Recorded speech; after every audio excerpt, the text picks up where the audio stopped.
While America took her stand in World War II, one particular group of aviators fought bravely and flew with distinction. They were known as the Tuskegee Airmen, and they were the first African-American pilots to fly in the history of the United States military. To stand out among their allies and enemies alike, they painted the tails of their P-51 Mustangs bright red, and from that point on, they would become known as the Red Tails.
Oh, man, that was awesome. That was awesome. Okay, can you hear me? Yeah, I can hear you. Can you? Yeah, I'm Can you? sorry. I'm sorry about Biggie. He hears something outside. Yeah. How you doing? All right. How you doing? You know, I'm, it was awesome. What do you think about the intro? I liked it. I liked it. I couldn't. Biggie, stop, please, sir. I really liked it. It gave me goosebumps, but it also gave me a churning feeling because it's really sad that we have melanated people out here fighting for a country that don't really give a shit about us. Right. With all the racism that we have today, and we're out here putting our lives on the line, and you come back home and they just give you your ass to kiss. But it's so necessary. You know, sometimes the military saves people from the streets. It saves them, you know, from getting a job, getting your first down payment for a house, getting your education. But at the same time, you're signing up. And today, and I know this is the next question you're going to ask me, so I might as well just take it all. Today is a somber day. I don't really think that we should be celebrating with barbecue and hamburgers and hot dogs, because you got a lot of family members that lost people and they're not in the mood to celebrate like that. I think it should be a day of somber, a day of meditation and prayer and gratitude. What is there to celebrate? That our personnel, You know, Go I ahead. get it. It's a day to dedicate members of our U.S. military who has given the ultimate sacrifice. The ultimate sacrifice. I mean, honestly, I wouldn't be in a celebratory mood for that. If I had a son and he passed away, I'm not celebrating that. I would be at his cemetery and I'd be at the church. You No, know. that's fair. Listen, that's fair because people are going to feel and grieve the way they want. But I mean, just like you, I mean, let's not say about sons and daughters because none of us as parents would like to see our kids go before us. But just in general, when you go to a funeral for a family member, where the rest of the family come, it always turns into a celebration of a life, Y- especially well spent. You know what I'm saying? And I mean, and you're right. and Y- so You're you could do both, right? You could commemorate the person and mourn their loss, but also celebrate, especially if they had a great life. Now, for our soldiers who gave in the ultimate prize and the ultimate deal for our country, and especially black ones back in the day, we're a country that hated their guts. I can't see no greater sacrifice. All my uncles and my father, my uncles and my cousins, they all were veterans. Now, thank God they all came home. But one of my uncles was definitely a casualty of war. When he got home, he never was right from the Korean War. So it's not he didn't die, but his life, he was pretty much lifeless for his whole adult thing. And I didn't know what he did until I read his obituary at his funeral around 20 years ago. And I couldn't believe it. I said, wow, shit, this is my uncle. I thought he was a loser all this time. It was like a war hero. Yeah, I so I hear didn't know you. none of that stuff. And so I thought about that because we're on Memorial Day, but so I mean that was a great intro. I thought that I yeah, loved it. I loved it, and the fact that it showed yeah, black history of the military, that matters. And yeah. and you're absolutely right. The fact that I think we do it opposite sometimes. We need to cry when somebody's born, and we need to celebrate when somebody dies, because when you're born, you're being born into a fucked up world. But when you die, you go into the next level of Mhm. peace and heaven, and according to what you believe in and what you think the case may be. Right, But right. it I was agree. awesome, and I'm glad that Black Man Unfiltered did that. That was awesome. Yeah, I know. All right. So why are we here, Grace? We're here. What are we here to teach people today? Well, since we always talk about that, he who findeth a wife findeth a good thing. Okay. But in the world that we live in today, there are not many people walking around wifey material or husband material. Exactly. But let's find out the why. And I think that a lot of people just haven't seen what it is to be a wife or a husband, don't know what it is to be a wife and a husband. So today, you and me are going to talk about and embrace gender roles. I Right. mean, it worked for many, many, many years. It's still biblical. I know you and I are of age, and we are both traditionalists with a little twist of modern. But if it was working back then, why can't we go back to the old school and see if we can fix things and teach people and educate and advise them what exactly is gender roles?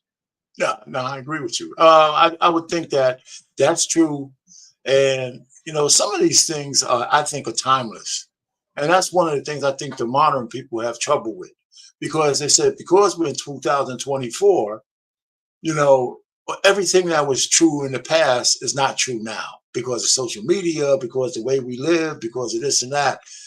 And there is some truth to that, but not necessarily without basic nature. I believe that regardless of the time we're in, we still we still have to operate within our natural uh, uh, way we were born. Our natural, I don't want to use the word construct, but I'm talking about a natural, our basic natural ability, the way Our we are. blueprint.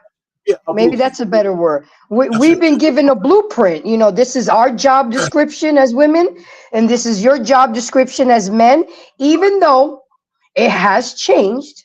And we'll get into that a little bit further Yeah, because yeah, it's interchangeable now due to the world that we live in. But at the end of the day, it's a foundation that you lay to get it started. Right, and it's the way we deal with those modicums of changes, those changes that we have to adjust to without acting like we're living outside of our basic nature. Like for example, there is a nurturing role for a man, for example, when you have kids, but not when they needed to be suckled, right? You know, that's for a woman to do, right? Especially when they're a certain age, women they need their mothers a little bit more. But that doesn't mean as part of a man's one of his four P's in procreation that he shouldn't be involved.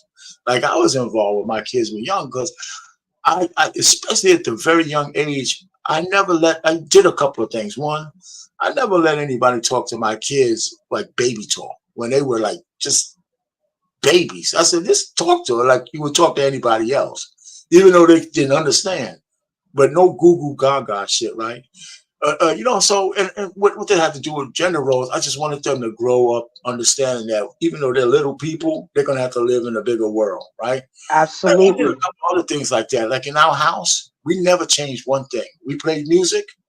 We never lowered the music for the kids when they had to go to sleep. We made them adapt to the ambiance of the house instead of the other way around. The ambient way the house ran, we made our kids adopt to that. So there were some things I was trying to get them to just kind of just weave into just being human beings and how women behave. I only have girls, so I read books on how to deal with little girls. I didn't have any sons, so so I mean, so I understood there was some nature about little girls that I'm still living with today. I'm still living with my Absolutely. daughters today, man. Sometimes when I'm talking to them, I'm on pins and needles. Oh, because they can go to 0 to 60 if you hurt their Real feelings. quick. So anyway, go ahead. What else we got? Oh, Um, yeah. I think it's a good thing that we're doing this show because a lot of times us YouTube content creators we're always talking about the problems. I some people want to hear solutions. Some people want to be educated, and that's what we do. Yeah, we have a lot of fun and we go back and forth, but at the end of the day, our main goal is to help people become better versions of themselves. You Hmm. want the kind of man that you want, then you need to do certain things to get that kind of man that you want. You want the kind of woman that you want a wifey material, you're not going to find the wife at the strip club. No. So there are things that maybe these young kids and even older people may not know or realize, but we're here to give it to them. And we're here to let people know to know your damn place sometimes. So let me ask you, so any more people in the chat? I haven't really seen on the chat. I know I see Reckless Ray. How you doing, Reckless? We got Milani. We got beautiful Milani here. All right. We Good to see got you. Travel One. She's All right. always coming around. And then Uh, I'm checking my and this is chat. Anissa's here. How you doing, my dear? We got Salute to Intellectual Soapbox. And Randy, my number one moderator in the world, and she was here. So we got some people here listening and wanting to see what's going on. So I hear you got a couple videos for us to watch. before we get to the video, why don't we let me just read out this basic definition of what a gender role is. Okay, It's not I got mine too, boss. I all got right. mine too. So if you want to read mine, is real short, so I'll read it. Okay, gender roles are the social and cultural expectations of how people should behave according to their biological sex and corresponding gender. These roles shape the behaviors, attitudes, and responsibilities considered appropriate for both men and women. That's that. You can find all kinds of. If you find a modern definition, they'll take out gender and sex and all that. But this was the definition I went with. I like this one. But go ahead. You I want to read got yours? you. So here's my definition. Gender roles: the role or behavior considered to be appropriate to a particular gender as determined by prevailing cultural norms. Gender roles in a society means how we're expected to act, speak, dress, groom, and conduct ourselves based on your assigned sex. For example, traditionally, Women are seen as caregivers, nurturers, housemakers, and a helpmate, whereas men, gender roles revolve around characteristics such as dominance, assertiveness, and strength. Traditionally, men's gender roles include providing, leading, and protecting. So I know you and I are going to dissect that, and we're going to talk about that. And I would really, really love for the chat to put in their perspectives, because people need to see different perspectives. I may be wrong on certain things, but I may be right on other things, and vice versa, Mr. Payne. Because the fact still remains is there a biblical and what God expects of us? Absolutely. Is everybody going to follow that? Absolutely They're not. Absolutely But there not. is a basic blueprint and foundation that we can get started to, at least to try to understand gender roles. I agree. So with that, we can go ahead to clip number 1 and hear what a man has to say in a really short clip of how he views gender roles. Traditional gender roles are being questioned. I think it's also good at the same time to not throw the baby out with the bathwater, and to know that there are some traditional things that are there and actually healthy. For example, a woman who's like, well, I don't do anything with cooking, anything with food. I would really ask you maybe just to reconsider that position. I mean, I know that he can do it, but let me just say from a man's perspective, I'm a very simple creature. I always say that I just need sex and a sandwich. If I have sex and I have a sandwich, my life is going to be pretty good. I'm not saying without God, but what I'm saying is that I've made it just that simple. If I can have a plate of food after a long day, it doesn't have to be a gourmet meal, but I just know that I'm going to get fed, and I can know that I have consistent sex with my wife. And that's a whole nother topic that we get into, because sex is not something that should just be enjoyable to me. It should be enjoyable to you as well. I should want it just like you should want it. I don't need you just to meet my needs. I'm going into sex to meet your needs, and hopefully you're coming in it to meet my needs. And through the physical form of sex, of course, intimacy is the most important thing. That's another podcast for another day. But I just think there's something about a woman who might be listening who has done nothing. The kids might get up hungry, and it's like, hungry, you go fix yourself some food. The dude come home and there's just nothing. The refrigerator's bare. And I understand if you're in a season where money is short, but I'm not talking about that. I'm talking about where she doesn't have a care for the food. And I just think that's important, that Proverbs woman, she at least cared about her family being fed.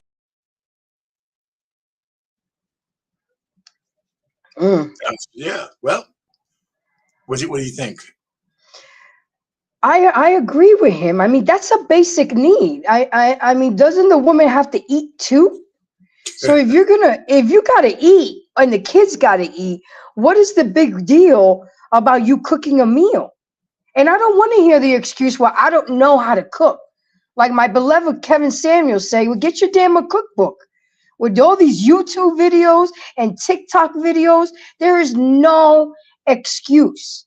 And I agree with him. If a man is working all day and you've been home all day, the least that you can do is have a meal for him. And men appreciate effort, even if it don't taste good, and even if you burnt it a little bit, even if it's under seasoned, at least you tried. But some women look at it as slavery. I'm not cooking for him. He could get his own damn food. I'm like, really?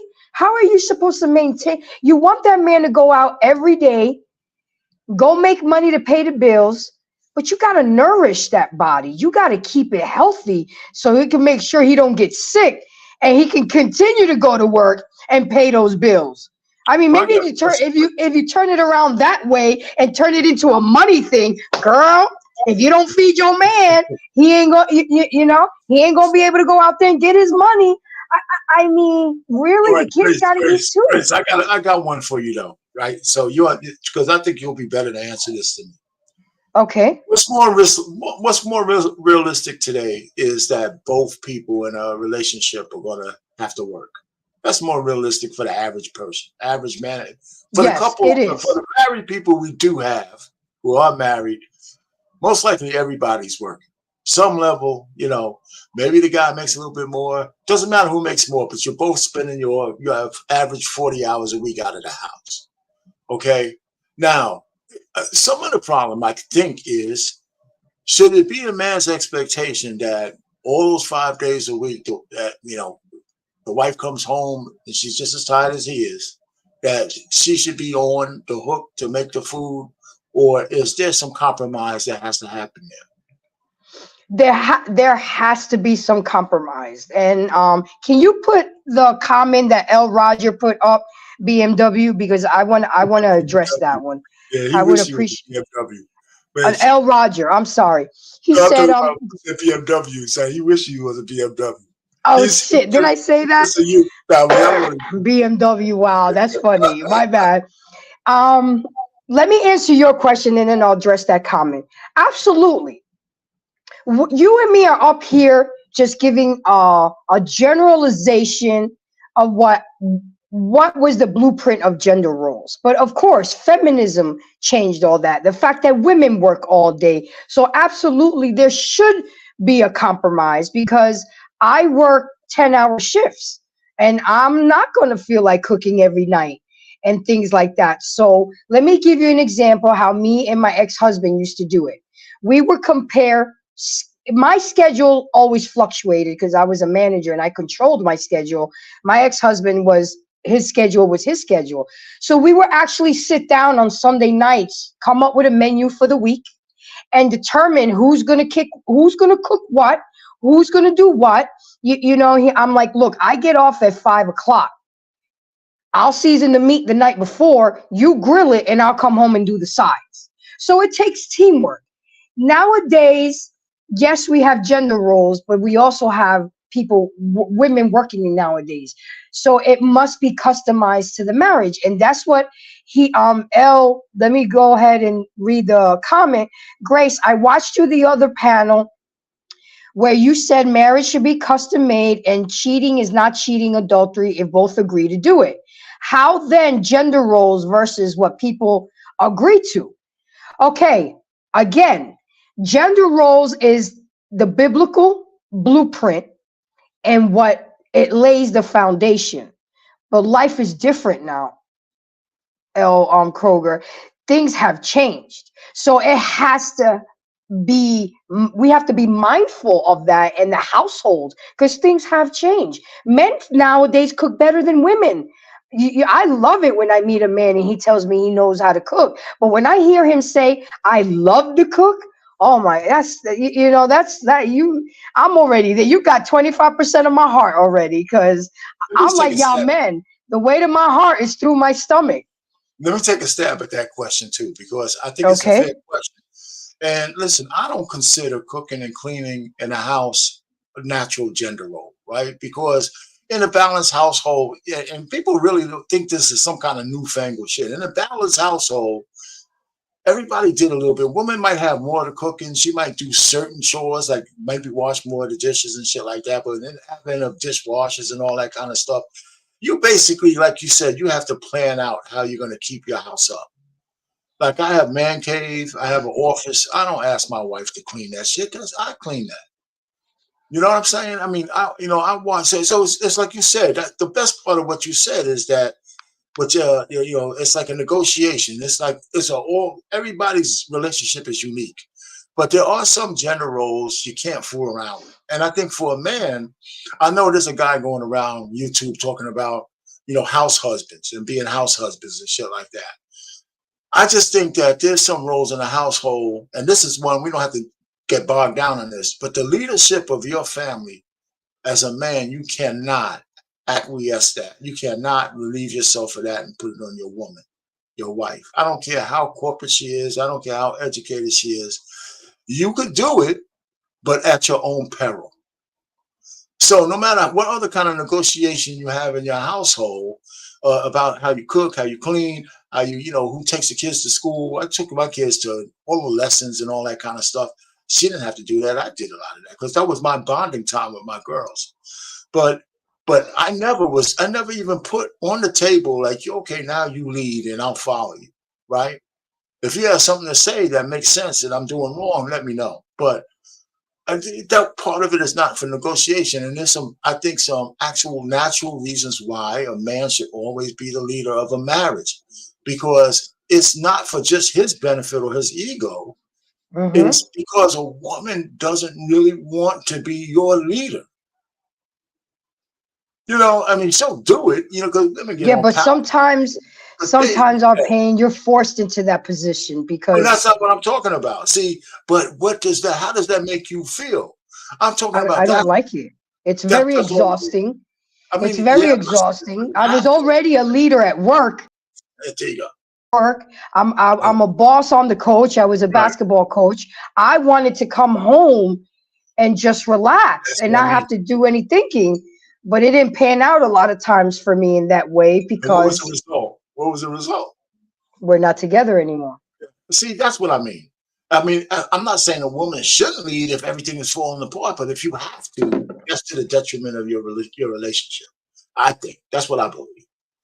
Anyway, so but that's what I'm saying. So that was a good question that he put up there. So that first video was good. I like what the guy said because men are simple creatures. We are. I mean, we I don't know, maybe the newfangled guys are a little bit more complicated than we used to be. You know, you feed us, you give us a little love in here and there. You know, just give us respect for the most part. Don't turn into a hyena when I'm not around. And definitely don't embarrass me and all that kind of just simple shit, you know. Uh, but it's not just, but I don't know how both men don't know how to accept what their roles are now, and women rebel against what their roles are because they always think it's less than. A lot of women do. Because Absolutely. if it's something that seems like it's a female role, they look at it as less than, and it makes them weak. That makes them, and that's not really true. I think a woman's strength is in her role. That's the strength, you know, not the weakness. But we all get into all that. So, what else you got? Or do you want to get to the second video? Because I Well, put them. I wanna address. If you know this about me, Payne, I interact with the chat, with the Yeah, comments and yeah, stuff no, because it makes good. And Anissa said, "Well, you picked wrong if that happens," and I would agree with you, Anissa. But a lot of times, people do that bait and switch on you. They act one way at the beginning, and maybe the first couple years of a marriage, and then they switch on you. And at the end of the day, I'll take accountability that I picked wrong because in the heart of hearts, I kind of knew he wasn't the one for me. But I still married him anyway. I have love for him? Absolutely. But I got pregnant. And it was very important to me that I marry the my son's father. My son deserved a mother and a father. So I sacrificed myself and my happiness for the betterment of the family unit because that's all I know growing up. That's all I knew. And there was nothing else that anybody can tell me. I was like a horse with sliders. I'm going to marry him and we're going to make it work. And it lasted, it lasted for 13 years. So there was something there. There was something there. He was my high school sweetheart. We dated in high school. We dated in college, but we were just two different people at the time that we got together. But shit happened, but I made it right. I rectified it. I required marriage from him, and I'm not here to say that I'm a saint and I did everything right, but I did clean it up. I absolutely. He was our son was the ring bearer at our wedding. He was 4 years old. We would have got married sooner, but under certain circumstances. And it worked out and it panned out for 12 years. And I don't regret it. It is what it is. I learned from it. And now I will be the better wife when God blesses me with a second husband. And that's all I have to say. But you're absolutely right, Anissa. I would take accountability that I picked wrong. But I had to do what I had to do to make things right for my son and in God's eyes. You know, it's yeah, that's a good answer to that. You know, because like I said, everybody, you know, you hope you pick right. I think it's bad for both women to say yes to the wrong guy and man to ask a woman to marry him. That's the wrong woman. I think it's bad on both ends. But I always blame the man a little bit more for marrying somebody he's not compatible with or somebody whose red flags were easily seen. But you know what? I think that here's another thing. I just want to kind of shift before we see the sex video, this next video. You know, the Crimson Cure has her 4 Ps that everybody keeps talking about. And she's made it kind of popular in these YouTube streets. And they fit because I think they inform how a man should be part of his leadership within his nature, right? So your provision, right? Let's just talk about that for a little bit. It's not just financial.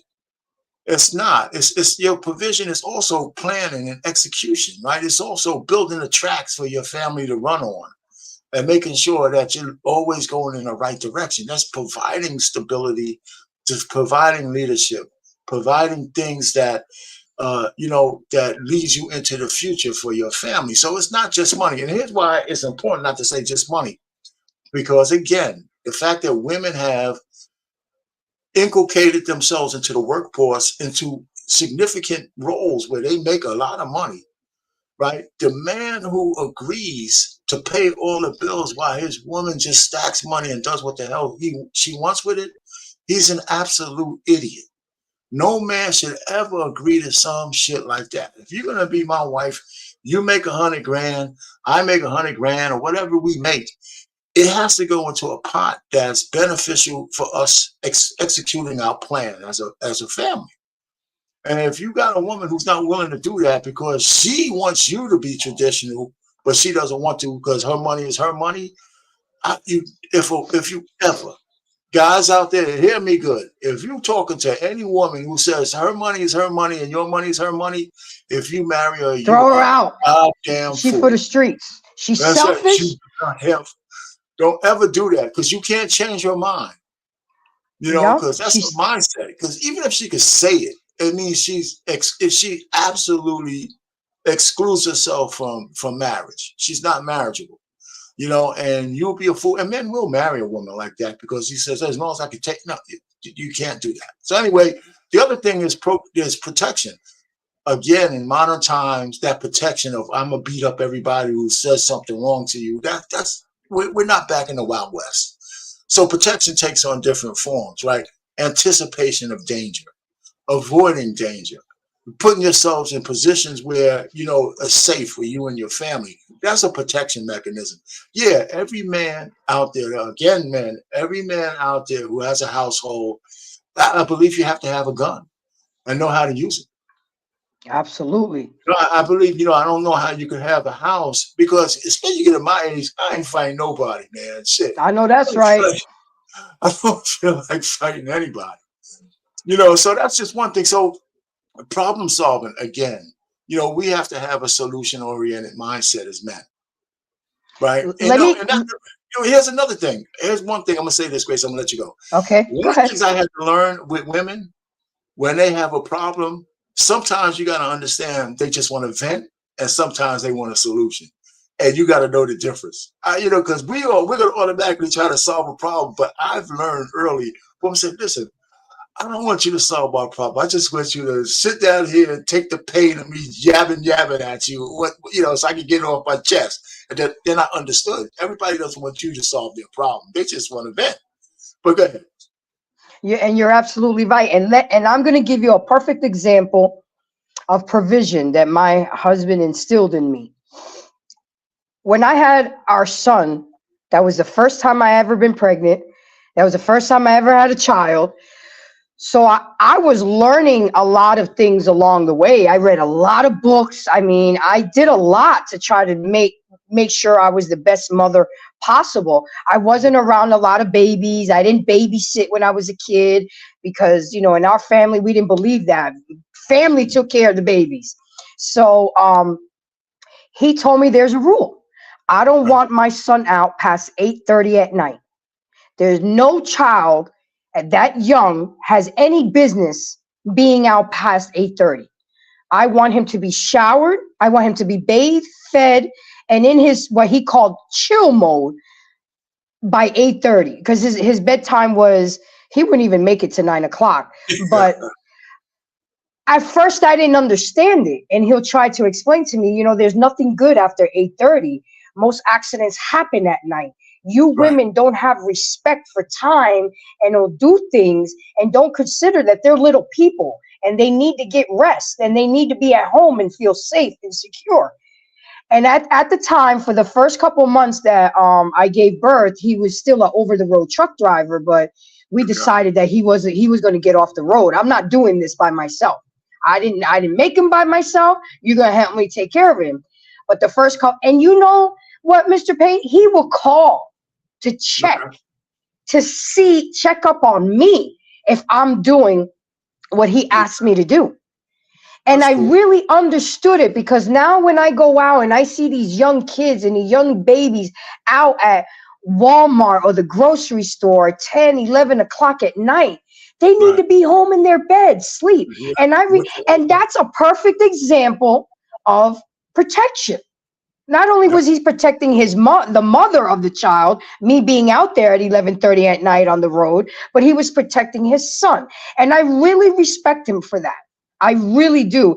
And it especially happened at one time when his ex-wife had his child. They had a son together too. And she got into a bad car accident, and it was 11:30 at night. And she was coming home from her mother's house, and he begged her to stay at the house and just sleep there and wake up in the morning and just go there in the morning. And she refused to listen to him. And when that happened, it was like, you see what I'm saying? It's like, wow. I told this story just to give people an example of ways that men protect when we don't think that they're protecting us. That we think that we interpret it as being controlling or being a jerk. And that's not it. When a man tells you, baby, don't wear that, he knows men, because he's a man. He knows men are going to come on to you. It's going to cause problems. It's going to put him in hostile environment.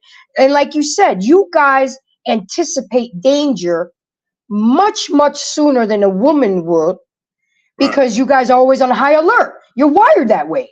You are wired to be on high alert. You are wired to protect. We're not. We're so oblivious sometimes that we don't know what the hell. We don't know, honestly. But I also thank God that my dad taught me. Like when I go on a first date, Mr. Payne, I always look to see if the man sits looking towards the door. That lets me know if he's going to be a good protector or not. I always see if the man will walk outside of the street. You know, I look for things like that. Why? Because my father taught me, you know, if he's really into you and he's willing to give his life for you, then he's into you. And if the man doesn't do that, then what kind of protector is he going to be? Like me and my ex, we carried, but he made sure that we would go to the gun range.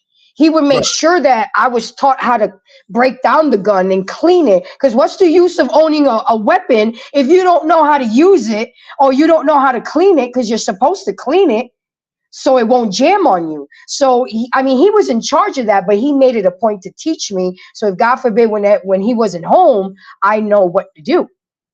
And I'm just saying all this, guys, to let people know ways of how men really protect us, but we don't see it because we're so stuck up on our ass that, oh, he's trying to control me. He's trying to take over my life. It's not even like that, ladies. It's not. So let the man be the man.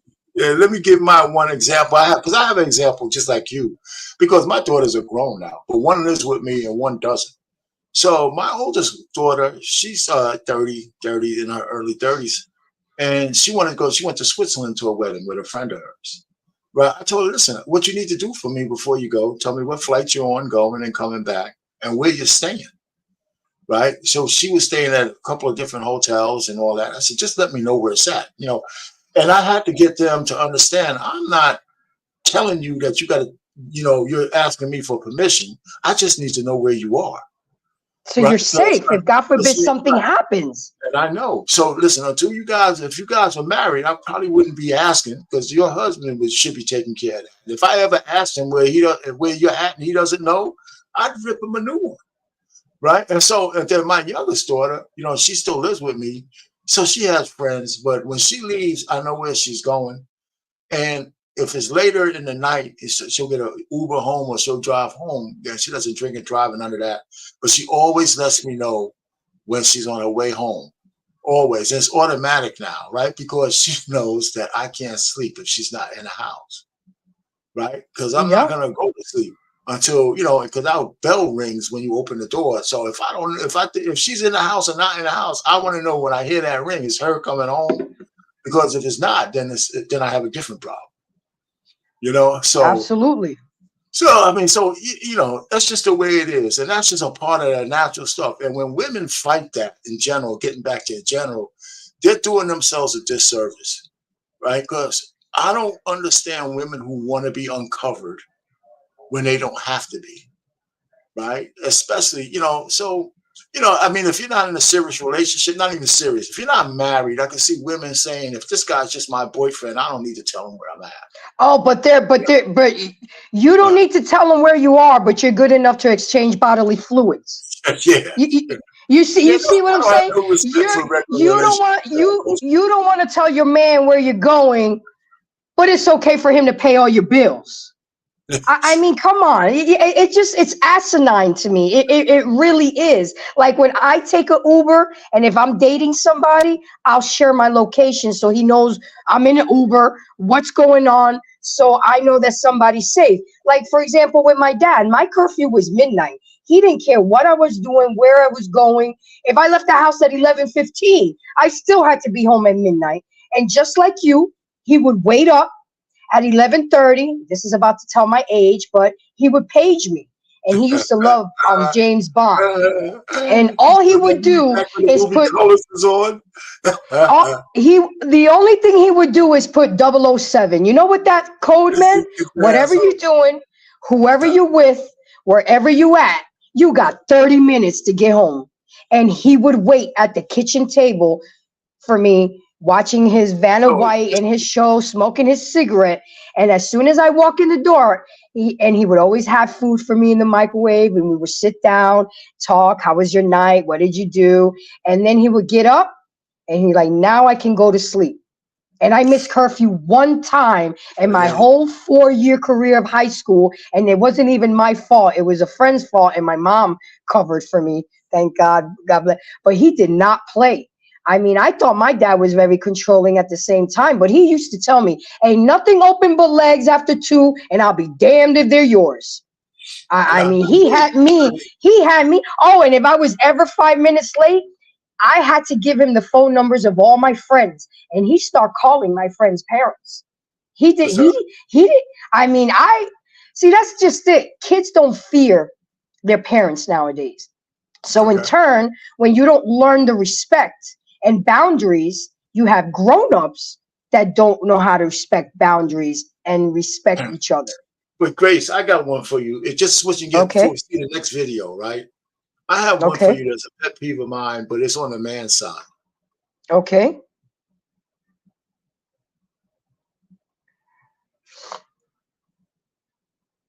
Did you freeze on me? He sure did, ladies and gentlemen. It'll come back because you still was able to hear me. I think this one, I think the men, and men don't disagree with me on this one, but I don't. I've seen too many women get hurt by this. And it depends on her age. If you're a woman over 25, you can't afford to be in a relationship with a guy for more than a couple of years if he's not intentional.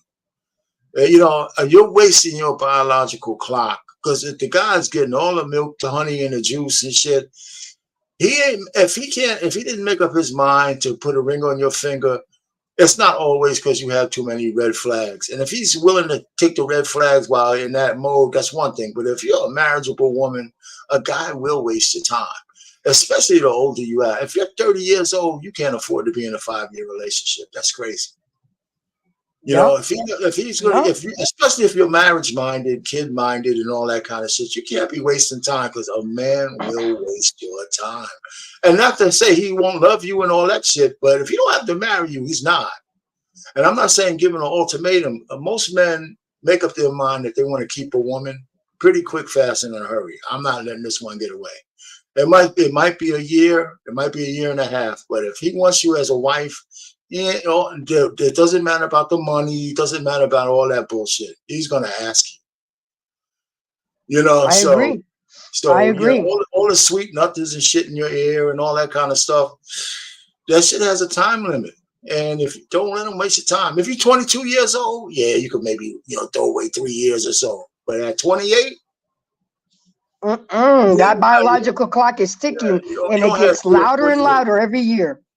Anyway, so I just wanted to throw that out there just to say this is not one-sided because men have some ways that they weigh on women. But are we ready for the second video? Grace? Provider roles are an ideal in marriage. This is controversial because our society today says there's no gender roles. There shouldn't be gender roles. Gender roles are a construct. And yeah, in that language, the idea of a gender role, I think, is a very modern concept. I would prefer to just say, if you're a mother, you have a certain responsibility. If you're a father, you have a certain responsibility.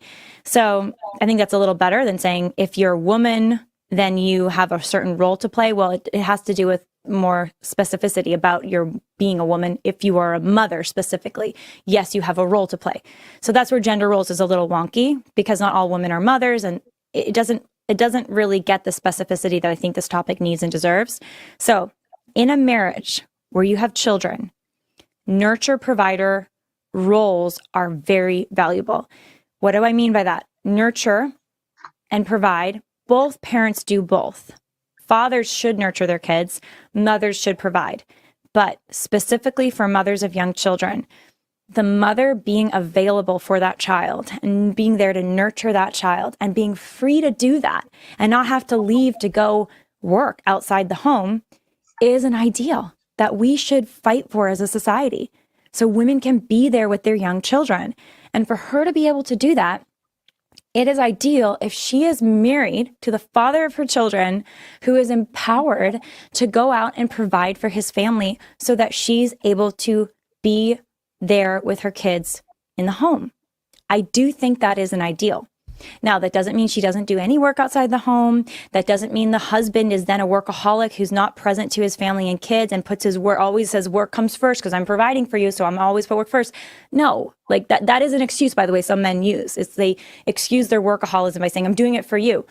Actually, what they want from you more than your money is your presence. And money is necessary for the necessities, but it's not necessary beyond that. Don't forget that, right? So we could do a whole episode on that.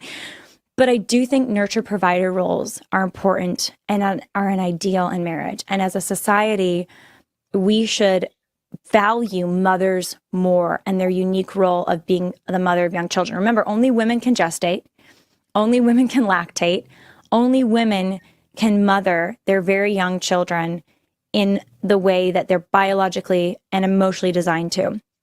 And then finally, hey, listen, let me just start out real quick. And the reason why I picked this video is because I like what she had to say, but also because she was a white woman. And one of the things I think we need to get used to as Black people is that we are part of the society, and the shit that plagues our community is not unique. It might be exacerbated, it might be exaggerated, but we're just Americans just like everybody else, and we go through the same shit everybody else. We're not alone on some island with some specific problems like this in relationships that nobody else has. So what she just said could apply to us as it would apply to anybody else. And so I wanted to, so I don't like to just put Black faces in front of us, you know, and I was going to say that anyway, Grace, but that was one of the things I'd like to do, because I'd like to make sure that we understand we're a part of a bigger community other than just our own. You know, and we impact the rest of the country and they impact us one way or the other. And we have a lot of stuff in common, especially when it comes to marriage, relationships, how we deal with each other and stuff like that. So I thought what she had to say was poignant.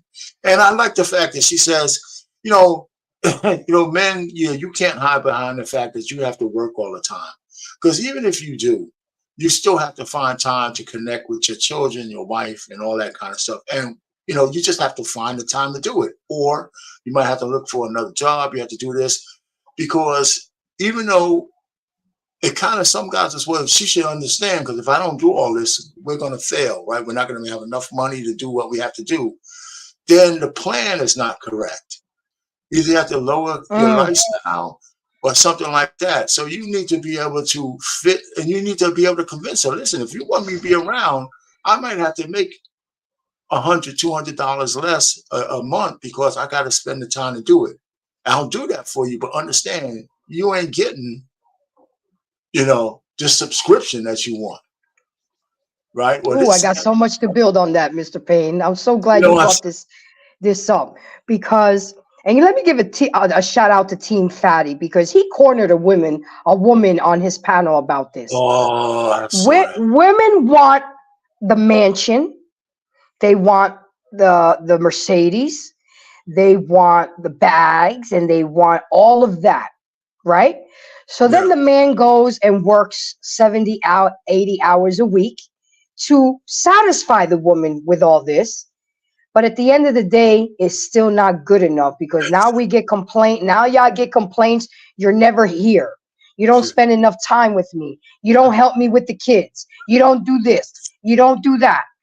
So the fact that you brought this up, how about we start living within our means and stop trying to satisfy the Joneses and trying to live how, if you got beer budgets with champagne taste, maybe you don't need a 5-bedroom house and you buy a 3-bedroom house, and therefore the husband can work a normal 40 to 45-hour week and he can be home more to help your punk ass.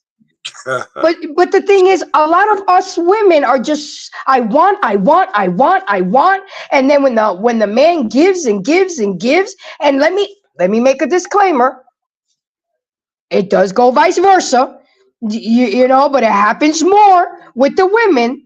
I mean, you can't have your cake and eat it too, ladies. You got to be able to compromise, and I learned that watching my father. I know my father loved me. He loved me through giving me a lot of material possessions, taking me to exotic vacations, making sure I had everything I needed. But the one thing he couldn't give me was time. Right. I always remember at my basketball games, he was never at my game. He was never at my game. And I told myself, when I have a kid, I am going to make sure, I don't care how much money I got or what my job requires me, I am going to make sure that I am there for that kid, that I spend time with him. I made it a point on the first year of his life, I didn't work. I positioned myself where I had enough money to not work for the whole year, and I was able to be there for his first everything, first step, first word, first time he used potty, first time. I mean, that to me matters. That matters to kids. And then I didn't want to have another one, because you know what? Now that my financial situation changed, and I had to convince my doctor to tie my tubes, and he wouldn't do it. I had to fight him for 2 years. And he was like, Doc, I am not going to have another kid, give 1/3 of my paycheck to some daycare, and then for her to send me videos of the baby taking his first step. No, I'm not going to do it. I'll just wait for the grandbabies. And that's how I handled that situation. If people would take more heed to the importance of presence as parents than giving a child materialistic things, we would be in a better position, because you create memories with your children, and you don't remember all the Jordans that your parents gave you, because every 2 weeks you want another pair and you want another pair. Oh, yeah. But kids remember when you take them out to the beach, when you go on a picnic, when you take them on vacation, because memories. But we don't live in that world today, Arpane. Everything is about materialistic possessions. Yeah, but see, okay, but what you said though, that's true, but that's one of the things that's wrong, right? Because what you just said is timeless. It doesn't matter about whether it's in you're Gen X or baby boom or anything. Your relationship with your children is just as important today as it was back then. And the fact that people are not doing that and they're worrying about themselves, but they're still having kids indiscriminately, that's one of the major issues we have. I remember when I gave my daughter her first guitar at 9 years old, and she took lessons. We never had to chase her, and then she started playing in the band. And I've seen I've not only seen her performances, I went to see her rehearsals. I got videos on my channel about the music that she played with her band. And so if anybody can go to my channel and find those musical interludes. But she's like really gifted, and I went to everything. Then my oldest daughter, she didn't, she wasn't into that. She was into reading a whole lot more. But anyway, so just getting back on subject, some things are timeless. All right. Absolutely. And I get a lot of flack for this shit because they say, oh, you're old. But I can see it all. if you're going to have children, the way you interact with your children, the way you teach them, the way they might learn might be updated because of technology. But your time and nurturing with them is a timeless commodity that they actually you should be obligated to give to them, or don't have the kids. You know, that's just the way it is. So anyhow, but that's one thing. So Absolutely. you know what I was going to ask you, did you see the Harrison Butker commencement speech at college? You didn't see that, huh? No, I No. was at work. I worked all day today. It's too bad we didn't have that video. I didn't put that on there. It was a guy who said he was at a Catholic college, and he did a commencement speech, and he got a lot of flack, and he's still getting flack. This was like 3 weeks ago. He told the women that when you graduate, some of you are going to go on to be CEOs and captains of industry. But then he gave all the flowers he could to women who wanted to have children and be mothers and nurture the kids. He got the hyenas came out, teeth, blood on their teeth. They try to have them canceled. I mean, the worst part is not the women. It's the men who have come out against this guy. And it just kind of tells you how low we have sunk. Because he had a message for men, too, about us being emasculated and all that. But the way the women came after him and their random male orbiters came after him, it's just disgusting. One thing, he never apologized. And my cousin came after me one. I have a female cousin. We go at it all the time. You know, I love her, so we go back and forth. And so she's talking about he's misogynistic, and I said he doesn't hate women, right? So I said to her, I said, you got 3 children, and you're a professional woman, right? So let me ask you a question. You love your children, but are you more excited about another promotion and another directive from your boss, or nurturing your children to adulthood? And she couldn't say shit after that, right? Because the most important thing, I said, so what are you talking about? That's all he said. At the end of the day, what matters more? What matters more? So, you know, so I mean, that would have been a good video, and we beat that shit to death. But I'm just saying, when guys come out and actually say something profound, they try to get canceled. They get insulted. They get chopped down. And I know Black David says he wants us to work some of the comments because they're really juicy, our pain. So Black David, go ahead and I got one for Travel One. Go ahead and put up the one for Travel One. Okay. Men are to be givers, happy husbands, love giving to their wives, and love to pamper them. If the man wants feminine wife, less stress is best. Okay, Travel One, you know I love you and I respect you a lot, and you're real good at telling men what they're supposed to do. Now let's do the opposite. Tell me what a woman's role is supposed to do for a husband. We are so quick as women to point out what men are supposed to do, but half the women here don't even know what the fuck they're supposed to be doing. Don't worry about the men so much. Worry about you and what you're supposed to be doing as a woman and a wife. We get caught up on we teach our men how to treat women, but we don't teach women how to treat men. And that is the problem. That is the disconnect. The world does not revolve around you, Travel One. The world does not revolve around women. It really doesn't. Because without men, this world wouldn't be shit. Hey, Black Dave, leave that up there for a second, please.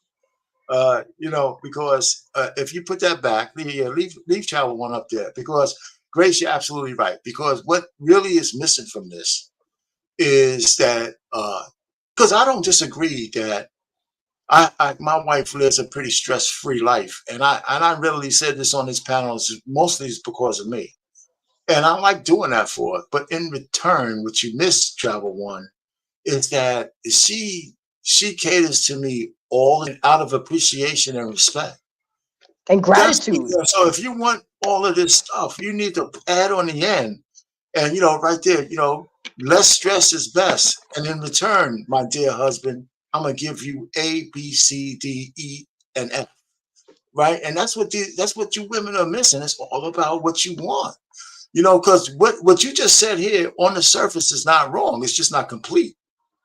It's just not, Exactly. you know, so you got to be willing to do what the hell do you do for the man that you want? The guy who's your ace, the guy you want to give you, that you want to give all of these 4Ps to you. What's your equivalent to the 4Ps? What is it? And women need to start figuring out what their 4Ps are for men. They don't have to be Ps, it could be S's, whatever the hell it is. It could be R's, with the first one being respect. You know, so you know, I think women need to work on that, and that's not a dig. That's something that could be worked on. No, absolutely. You're absolutely right. I mean, do women wake up in the morning now and help their husbands get up and brew their coffee and make their lunch and cook them breakfast? Do you iron his clothes so he can sleep a little bit longer? What do women do for the men? Y'all think just having sex with him is enough? Men can go get sex anywhere. It's 12-1. We wish. They wish they could, but yeah, I know what you're talking about. I mean, if they don't, the work wife will. You know, we always say that the work wife will, and the work wife can smell it. They can smell. You know what did BMU said? The most eligible bachelor is the neglected husband. Yeah, no doubt. I mean, come on. We need to take our energy and worry about what our job description is, what we're supposed to be doing as a wife and a woman, and stop worrying and pointing fingers and worrying about what a man is supposed to be doing. Because if you're doing what you're supposed to be doing, trust me, 90% of the time, the man will do what he's supposed to be doing. And if he's not, then you picked wrong. And I'll repeat Anissa's words. Yeah. Then you picked wrong. Reckless Trey has a comment up there, even though I know Trey said he's going to stay single. I believe it. But somebody's going to snare him sooner or later. So Reckless Trey, he talks about, you know, that the women who will never be housewives and are relegated to competing with men for resources got big mad at Buckner for mentioning, you know, that situation in a commencement speech. So yeah, man. I mean, well, women just don't want to hear men with standards and putting down a gauntlet saying, listen, you want a man, these are the things you got to do. And it's like kryptonite to women sometimes. So I got one more comment, Mr. Payne. L. Koger did a good one. Can you put that comment up? It says, Grace, with all due respect, marriage. He says, Grace, with all due respect, marriage isn't attractive anymore, and not just because of women or men. Most married couples shouldn't even be couples, so the advertisement needs to work. You're absolutely right, but stop having bastard children. That's right. How about that? Stop making babies if you're not going to get married, because those kids deserve to have a mother and a father. Those kids deserve to have a family unit. Y'all don't know. Y'all don't have to get married. And I get it. It's going to depopulate this earth. But I would rather have our earth depopulating than an earth full of bastard children, housebroken homes, neglected children. And whereas a woman like me who only has one, but I got to go to work every day and pay taxes to a woman that has 5 or 6 kids that couldn't afford them and thinks it's cute to have kids, you know, by different men and not get married. I think it should be a law. You know, this look at this. It's absolutely right. All I see is a bunch of married men with low testosterone. Don't worry, Trey. You're going to get there. Your testosterone is going to get low too. Don't even fat married man. You know what? Big F word to him too. You know what I'm saying? But the bottom line is, you know, I had this thought about marriage again. I'm kind of agreeing with people that with so much angst in the relationship marketplace, I don't think a lot of people should get married unless they're really. But I really agree with you about not having babies, because in the absence of, let's call marriage a covenant to some people, and if you're secular, they'll call it a social construct, right? Of people being together under some formal guise of the state. In the absence of that, we're no better, because people are not going to stop having babies, no matter how much we yell from the rooftop. But in the absence of a family, what's happened to us is like we're having baby, like, feral animals in the woods. It's like giving away candy on Halloween. Women are giving away their wombs like There's giving no, away candy on Halloween. there's no structure. There's nothing that makes it a family other than the burdens you place on your mothers and your grandmothers. Yep, And you always talk about that. and that's what that is. And some people are blessed enough to have a loving family, which is dying off, right? Because the baby boomers and the older exes are not going to be able to take care of your kids like they've done for you. And definitely millennials and Gen Zers are not taking care of nobody's goddamn kids. I already told my son that. So I'm just saying, so that infrastructure is dying off. We know that the government is going to stop giving out these handouts, right? And some of the only alternative is a return to some modicum of, I don't want to say chastity, of withholding yourself, saying no. And if you want to have sex, you're going to be careful, and so that's going to happen. It's going to come into that, because right now, just having babies indiscriminately is destroying the fabric of our society, because the kids don't have no structure. And then with feminism, even the women who are having children, and this leads us into the third video. I don't know if you want to see it yet, and you haven't seen it, of what women think men should be, because they're pretty much raising the men by themselves. So they have an idea of what an ideal man should be under their guidance. And if you listen to this next video, and all you guys and gals in the chat, the next video, I think we should play it now. And then you and I can decide if we want some people to come up with that. But let's play this third video, and these 5 sisters at the table, and you guys tell me what you hear, because maybe I'm mishearing. Go ahead.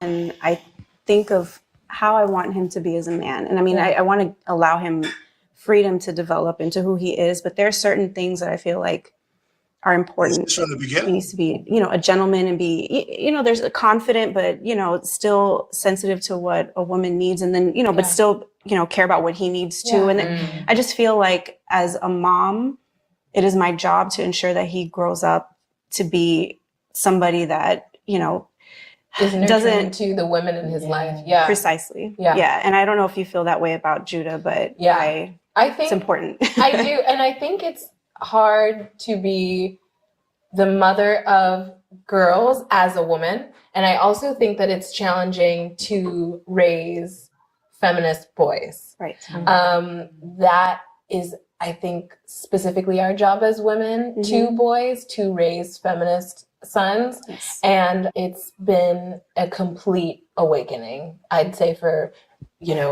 myself, my husband, my family. It's just, the next generation. Like, wow, he can be soft, he can be strong, right?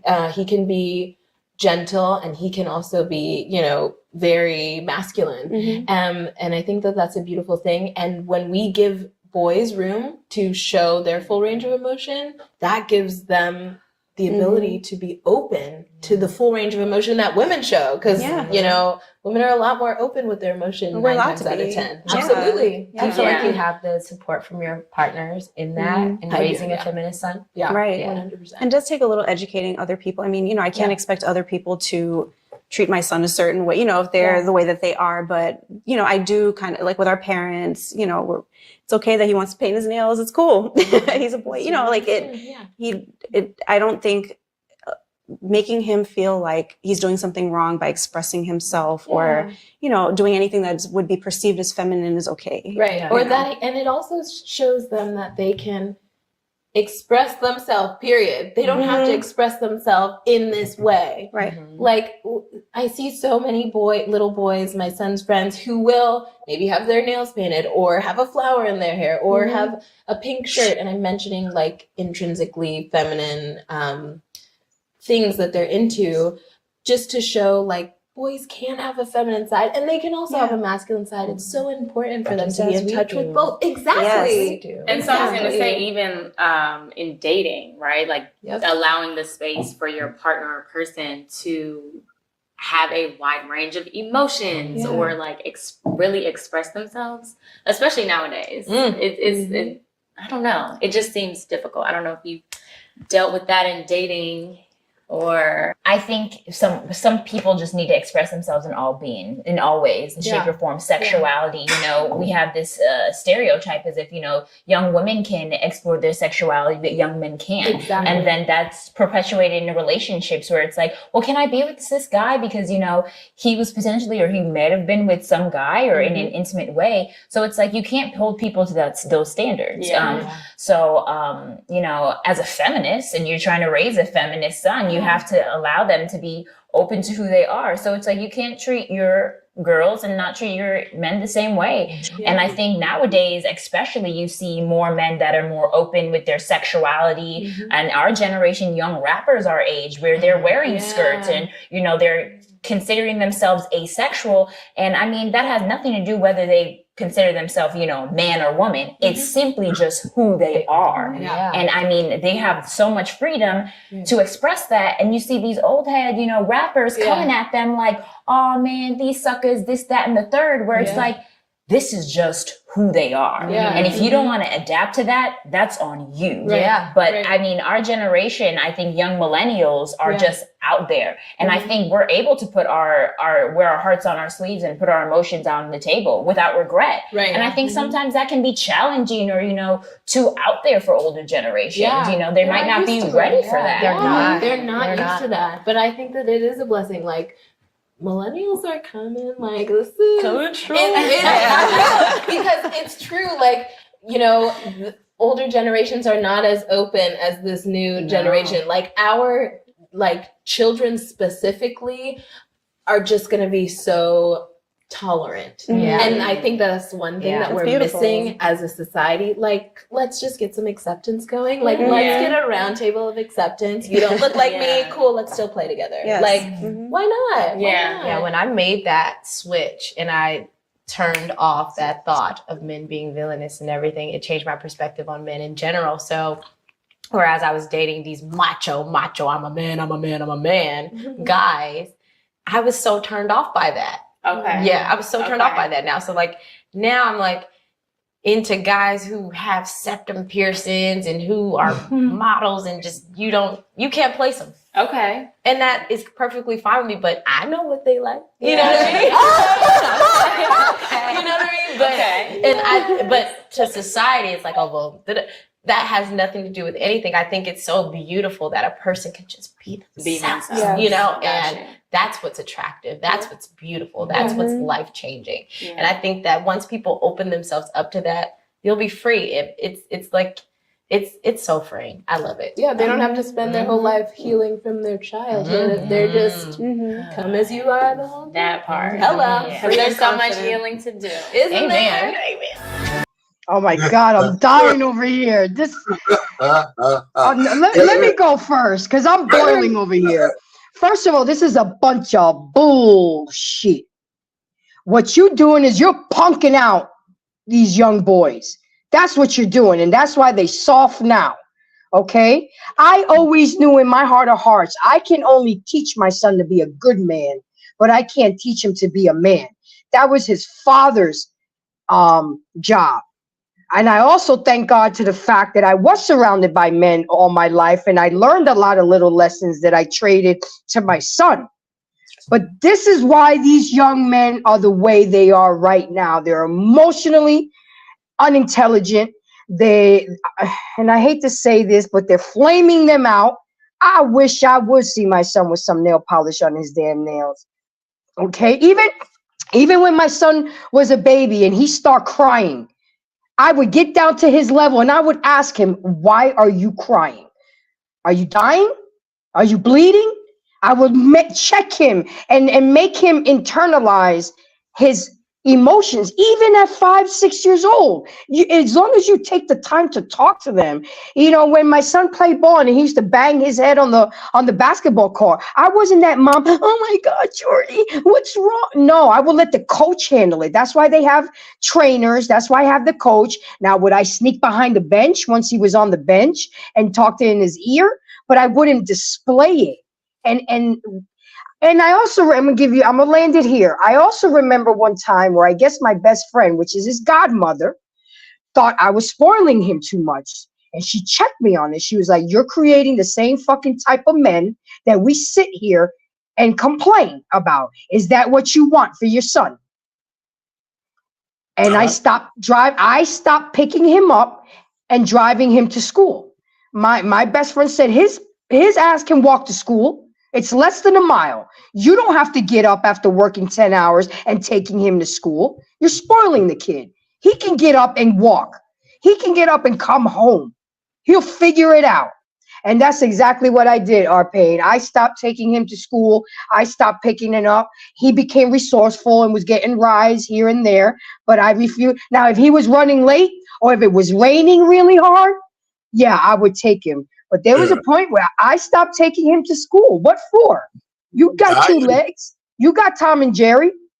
Let me. But that video was bullshit. This is why our men are the way they are right now. And I would have slapped all them hoes if I was there at that table. Hey Ray, I see you, and you can go first, and Trey Taylor can come up after you. Go ahead, Ray. I mean, this is wonderful if you're planning on taking over a country in about 5-10 years. I mean, I've said it before. We're seeing the experiment of these female-led households, and they want to keep saying that men aren't important, and they're literally going to breed themselves into extinction because this is what happens right before you have a civilization get taken over. Every other country on the world in the planet, the other side of the world is girding up. China is removing effeminate men from television right now. They've been doing it for over 2 years. They said, you going to be a sissy on TV? We're not having that here. Y'all need to be ready to fight. We're getting ready to fight. And you got a table full of black women talking about, I want my child to be half gay. Oh, Jesus Christ. You want your kid to be a punk. That's crazy. And the thing is, no one's doing this to us. You can't blame the white man for this shit. Y'all doing it because that's the only way that you can legitimately compete with us is to make us like you because we're not good at it. That's the only way. And that's the reason they're doing it intentionally on purpose. And you got to think there's a special place in hell for doing that to your own child because that's the one man you've got full control over and you're going to make that one a punk, the one that you're going to need. You're going to make him a punk. Shame on you. And I mean, honestly, you going to get what you deserve. Because you deserve everything that's coming your way as a result of this. Because there's been no civilization on the planet that had a bunch of punks in the sense that we had. Because we can reference the Spartans because as far as we're concerned, sexuality-wise, they was punks. But they were also the hardest warriors. And you know what happened to them? They stopped breeding. And then they got defeated. And these dudes can't fight. You just making straight punks. They're not the best warriors. They ain't nothing special about them. They don't got a shield alignment that requires them to be gay to get up in there and stay. You just making punks that are weak and then releasing them into the world in a country that you ain't gonna leave because nobody else rocks out like we rocking out right now because they see us collapsing. So you can't go nowhere else. You're isolated into this little bucket that's going to get taken over at a certain juncture because there's going to be more punks than men willing to fight for this. That's the reason that they're lowering the standards to get into the military because you're making dysgenic, weak fucks and everything else. Y'all are ruining this country. You're ruining the place that you live because no matter where else you go, you an American, you got to hold that L. We all do. And they're letting you do it. I honestly think that a panel like that, CPS should be called on every one of those fucking households and those kids should be removed. You know, this bullshit with participation trophies, everybody gets a trophy. I hated that as a coach. No, you suck. You don't get a trophy. You didn't come to practice. You don't know the plays. You don't deserve a trophy. I spoke to a recruiter from the military, and he told me, first of all, they're 500,000 down on enrollment right now. And the soldiers that they're being pumped out right now are not. He said, I wouldn't want to go to war right now with these kids that are coming out into the military. They're not built like what the hell is a stress card? They have a stress card now. And are you going to pull out a stress card if you step on a landmine?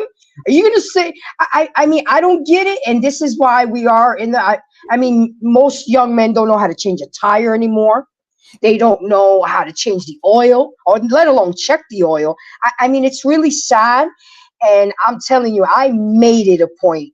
I made it a point to make sure that I did not feminize my son.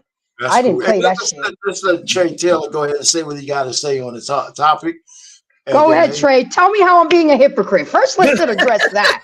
How am I being a hypocrite? What's up, Trey? What's going on? I did address. I addressed it in the chat. It's not really much. I can't. I can't. I mean that I'm not living. Hold on. You want me to address it or no? Yeah. Yes, I do. Your mic is a little low, bro.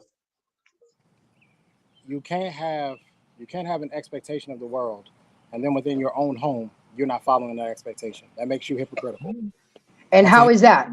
Okay. Well, when you get, I want to get to the other point because that's really why I came up here. When you get when you get a chance, go back to the video and listen to what you said about the expectations of the world. I'm going based off of what you said, and if that expectation doesn't reflect your life, that makes you hypocritical. Now, the 3 points that I want to make about this, the first point, number one, is there's a whole bunch of emotional prison inmates, super emotional prison inmates. Whole lot of black men who are super emotional will show out their emotions, sit in a prison cell right now. And why? Because they have mothers like these women sitting around on these panels who are encouraging them to not be in control of their emotions and not giving them the proper outlet for their emotions. Men have emotions, and nobody's disregarding that. But what needs to happen is men have to channel their emotions differently. And the reason for that is because men can cause mayhem. We can cause destruction. A 14-year-old boy can destroy shit. Don't believe me? I believe there was a young kid that was up in Kentucky somewhere with a rifle shooting people. He got off. Young boys can destroy some. So imagine what a grown man can do. It's a reason why we teach young boys, get up, don't cry. There's a reason for these things because the lesson is be in control of your emotions, because if you are not, there is irreparable damage, not only to the world, but to yourself when you're sitting inside of a cell for the next 10 to 15 years. That's number one. But black women can't seem to understand that. Number two, this isn't the first time that black women have encouraged young black boys to be gay. There was a woman who did a video where she was holding up her baby and saying, I hope you're gay. I hope you turn out to be gay. I hope you're gay, holding up rainbow signs. Black women are destroying young black men, and nobody seems to give a damn. Nobody seems to care. And when I say things like black women are trash, leave black women alone, these are the reasons why I'm saying it, because they will destroy not only your children, but your whole fucking existence if you allow it. They prove it every opportunity they get, every chance they get to show you, we will fucking cause mayhem in your life. They take it and they run with it. They fake that they're lost and they've been abducted. They fake it. The whole thing is a sham. A man takes on you and your kid. He gives you the greatest lifestyle in the world, and then you go out and write a book and talk about how you never loved a man in the first place. They will destroy you. And I could go on and on and on. There's a whole lot of examples to show. At some point in time, black men have got to step up and say, and I think a lot of them are, this is the reason for the Passport Bro movement. This is the reason for the Blue Book Gentleman movement, because a lot of black men have said, enough is fucking enough. We're done with y'all. I saw 4 lesbian couples today. The only people that want black women are black women. That's where we're going. That's the direction we're headed in. That the only women that are the only people that are going to want black women are other black women, because black men are looking at this and going, there's no way in hell you're going to raise my son to be feminine. There's no way in hell you're going to raise my son to be soft. I left the military because when I came home and saw my son put his hand on his hip, I said, oh, hell no. He's been around his mother too much. I have to do something. I came home and I didn't re-enlist. He needed me more than I needed the military. My third point, and I'll finish with this.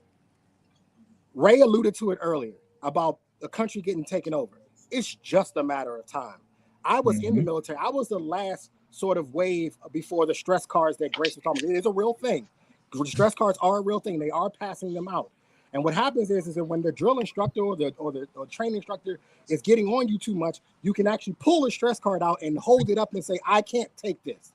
Well, I've been to Iraq twice. I wish there was a card for me to hold up when we were driving down MSR Tampa and they were blowing us the fuck up. I wish I could hold a card up and say, I can't take this. Can you guys please stop with the daisy chain explosives? Can you guys please stop shooting at us? We are raising a culture of weak men, and weak men create weak nations that are conquered by stronger nations. Ray told you about China. It ain't just China. North Korea is doing it too. Japan is working on it too. And guess what? I don't know if you guys know, they got more soldiers than we do. That's right. They got more soldiers than we do. Now, we might be better equipped and better trained, but they have sure numbers. The movie 300, the Spartans were better trained. They were better fighters. They lost. The war of attrition will get you at the end at some point in time. It always works that way. We're creating a nation of weak men who can't protect the very women that are producing these weak ass men. Who gonna protect you? Because you can't even damn near well protect yourself on these streets. I know, because that's the life I lived when I was a police officer, how many reports I was taking from women who couldn't protect themselves on the streets. And now you want to create the weak men who can't protect you? Okay. Black women, y'all are done. I'm telling y'all, in about 100 years, y'all are going to be extinct. There will be no more of y'all. If you keep going down this path, strong men create strong nations, which are able to protect women, which create the families that everybody's begging for. That's all I got.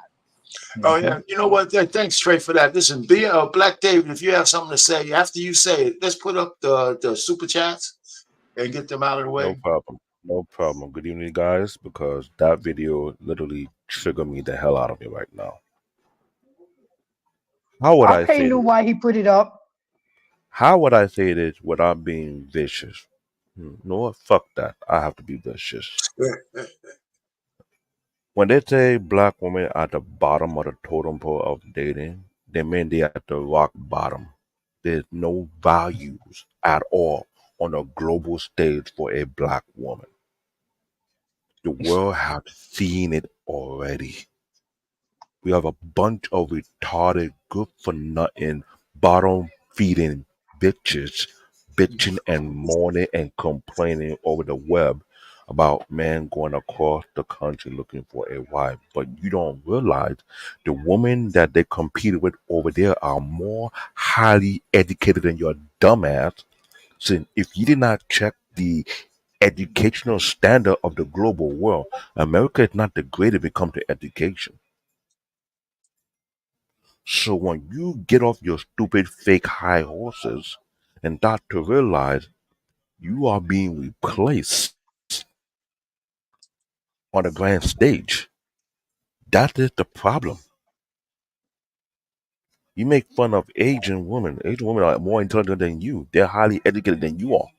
You can never touch what they can touch. What about the Middle East? What about Asia? Like, come on. What about Germany? Like, are you kidding me? The way I look at it right now, I'll be, oof. Man, Trey said it best. Strong man makes strong generation, strong nation. For a strong man to date the weakest of the weakest black woman is a disgrace. I know managers say African people are crazy. Yeah, I know I've been crazy. I do have a warrior blood in me. I will protect my own. If I have to Hulk smack, I'll Hulk smack the person. But I'll be goddamned. I'm going to make kids with a weak ass gene. That but two weak men. No. Oh, hell no. The fact that you want to gaslight yourself, by all means, carry on. I'm looking forward for your kind to die out quickly so I can celebrate. Well, you landing it there. Listen. One of the things, I'm gonna be real quick so we get to the super chats. Listen, those women they're not dying now. They're not. That's the point. The rest of us will, because of women like that. And I don't know how I found that video. I said, okay, there's a couple of sisters talking about gender roles. And then I listened to them. I said, oh my God, it's one of the things that I caution any black woman, especially black women. You can't afford to be with a man who's bisexual or down low. That's how you guys catch some of the worst diseases you'll ever get, right? Especially AIDS. You can't afford for your husband to come home and hit you raw when he's out on the streets. You know why? Because men's sexual appetite is different than a woman's, even though women are sexually active and stuff. But even women have sometimes when they have downtime. It could be a period. It could be even a prostitute says no to some men, even porn stars. But you get two men who have no governors. They're doing all kinds of shit to each other with all kinds of men, and then they're coming home to you, right? So this whole thing that you want to accept men who like to, butt buddies, yeah, no, that's no, because you can never trust him. According to TJ, who work in the medical field, he said black women carry the most sexual disease and are quicker. So it bet to lead them at their own demise. Yeah, but okay, but yeah, what I'm trying to say, TJ. I'm just saying. Let's not go down. I don't want to go down there. Listen, I don't want to. I mean, listen, I don't want to go down that rabbit hole. We know they have the most disease, but I'm telling you, since they have the warm, nice, beautiful, cavernous shit that grows stuff, that if a guy has AIDS, they can catch it easy from a guy with AIDS. So, listen, I just want to hit the super chat. I think we got the point that's made. That these women who are around that table, they're not your average scrags.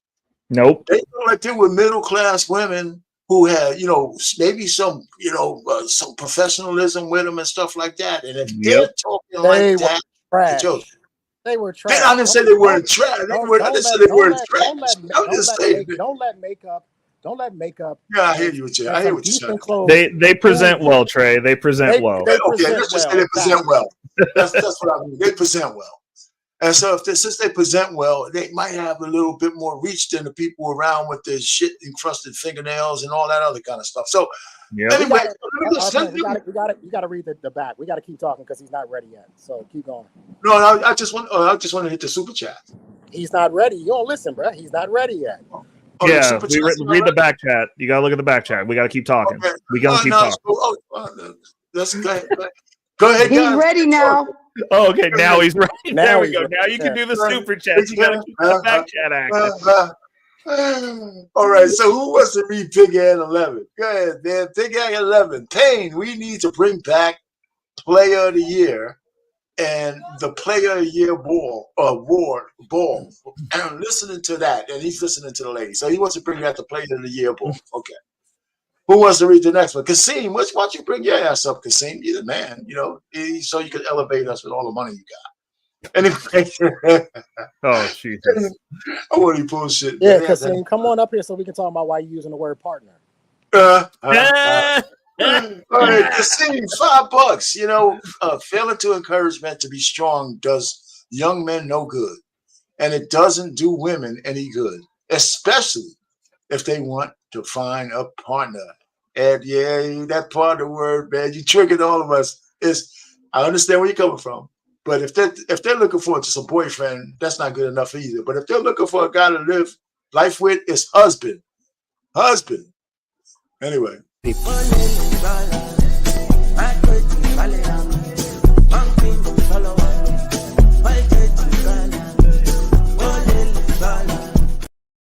I like that jam. Get it. Yeah, Big Ant, $10. I forgot to mention that. Thank you, brothers. Thank you, everybody, man, for the donations to Big Black Man.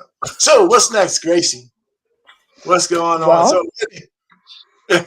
We got a lot of juicy comments in the comment that we can address because the comment section is twerking right now. It's twerking hard, bro. I mean, we got our number one, Travel One, talking her shit. I timed out Lady D because I didn't want that energy with this show tonight. I was Lady D. You timed out? What's she saying? Yeah, I timed her out. Ain't nobody got time for that shit tonight. This is. Right, so she said, "Grace, come on now. Black men are always talking about fighting so they can fight for their children. No coddling. They don't want to." Man, I don't understand. I mean, it's not just black men. It's white men, dude. I personally know a guy who tried to get custody of his kids, whose mother was keeping them in a crack house. And the court case was so bad that the lawyer that was on the mother's side, the mother's lawyer retired because of what she did to those kids. It's not easy. You don't just get to walk up and fight. This is somebody who actually did fight tooth and nail to the end for his kids because they were literally in a crack house. Literally, like he knew that they were being abused. Most of you are not necessarily abusing these kids. You're just putting them in environments where you sit there talking about, oh, the baby daddy ain't shit, but then you don't want to give up custody because you don't want to have to pay child support potentially. Well, Travel One had one. Okay, good. Let me land it for a second. Because Travel One not only that, it's all about money. The federal courts make money off of child support. So if they do that, and you know, most women are not going to be able to pay child support. Right. So it's all about the money trail too. Right. And courts are not men friendly. No. They're not. I went through it with my ex-husband and his ex-wife. Every little thing, you know, we have to fight and fight and fight. And it's crazy. These courts are not, and most men don't have thousands and thousands of dollars to get a lawyer and fight it. So a lot of them just say, fuck it. Fucking kids. A better question to ask Travel One is, why are black men having to fight for their kids in the first place? Facts. Why are you having Facts? How are you having children with a man that you can't sit down and devise a plan that is best for your children? Mm-hmm. That's a better question to ask. Men shouldn't have to fight for their children at all, and child support should be relegated to absentee fathers, fathers who abandon, neglect, and abuse their children. Outside of that, you should not be able to get child support. So that's the question we should be asking. Travel One, again, as usual, in the deep end of the pond, but you can't swim, sweetheart. Shit. Wait, she got another one. She said, No, Colger asked me a question, right? She says, she asked, Mr. Payne, do you agree that your daughter's, is done, or your daughter is done because she is black? And I don't know where you get this one from. That's the opposite, of course. We have no world. All her future's pretty bright. I thought it's pretty, black or not. So I didn't romantically. You're talking about finding a black man. That's what you're talking about? Yeah, talking about professionally. No, listen, I don't believe that because she's black. I don't believe that. She's just got to look just like everybody else. I mean, there's people out here want to get married. I mean, I have a video, not for this one. There's still people out here. Just got to look. And that's provided she wants to get married. My daughters are strange. But anyway. And that's what I said in few show in the past. If you want to bring a dowry, a human and a black woman never qualify for the dowry because they have no value to be a part of that. So when I said what I said, I don't care if I hit below the belt. Mm-hmm. Too many black women have showed already they got nothing in them. They're not putting nothing in them. No, they're trying to acquire anything to be in them to begin with. They are something-less. They got no real value. They are nothing but with an empty barrel making the biggest noise ever. Period. So what's the point with having the retarded black woman like Travel One want to make such stupid argument, but yet you have no substance in what you're speaking about?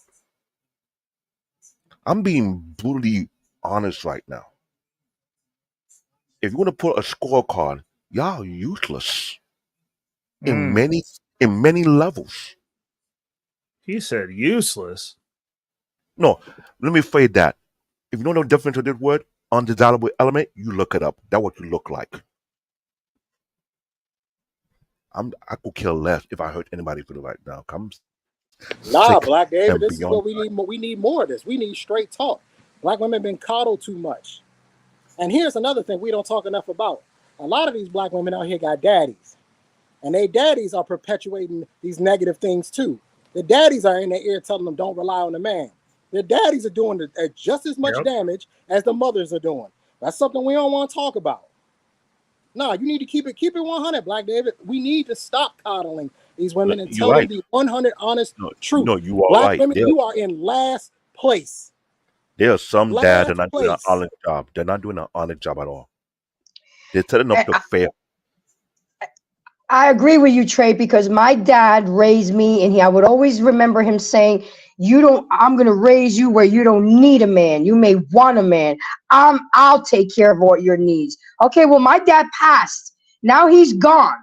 Okay, now what?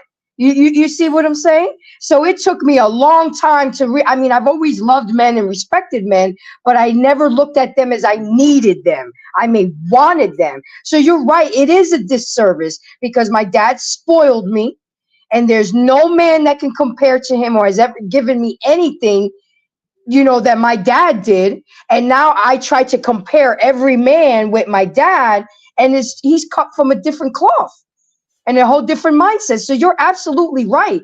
Fathers need to teach their daughters that they need a man. That's why the father walks the daughter down the aisle and gives it to the husband to be. Now you know what I'm saying? I'm passing you off. It's your turn now. Yeah, it was very hard for me to be in my femininity. I was so always in control that in order for me, and I like dominant men and I want an alpha man. I say that's what I want, but I couldn't handle it back then because I was so used to getting my way and running shit. And this is the best way I try to explain to men. If I've been driving the car for so long, it is very hard for me to relinquish the steering wheel. First, I got to trust that you know how to drive. I got to trust that you're going to get me there safely. And I got to trust that you know where you're going. And I'm working on that. It's still a work in progress because I've been in management at 18 years old. I've been a head coach. I've always been in leadership roles. So it is a work in progress for me. Question for you, Grace. I have a question for you on this point, though. Go ahead. Now that you're a little older, that transition is not as easy as if you were younger, right? Let's just say you had the same training. It's when you get your revelation. You have more of a revelation now. And what I'll ask everybody who's up here, what's the balance? Okay. I have daughters, right? And I told my daughters a couple of things about college and the kind of guys they would meet there. They should, whether they come out with a guy they're cleaving to or not, they would never get around a bigger and better pool of men in one place who have the future in mind in college when you were on campus with those guys. So don't lose sight of that. So actually, my youngest daughter stays in contact with a lot of people from the university. So that's one thing. But another thing is I told them about having a man cover them and my role and their grandfather's role with their mother and what I think my role is with them. And one of the things I would like them to do is find somebody who could cover them that I can trust. So I don't have to do it all as they get older. However, I have to balance that is if they don't find a husband, they have to still be self-sufficient. They have to still be self-sufficient. So it's a balancing act, so the words matter. If I say I want you to be independent so you don't need a man, I never said that shit to my daughters. Ever. Right? And neither has my wife. But I wanted them to be self-sufficient. Because if they don't find a guy that they want to marry, then what? And I'm glad you said that because I don't want to give credit to, but I have to. I gotta give credit to Anton Dan when you talk about how he want to raise his daughter. Talk about how his mom and his aunt is teaching his daughter how to be a real woman. That is a community-based family. We have too many individualized family who are not community-minded. That's why they raise weak men. They want to raise weak women.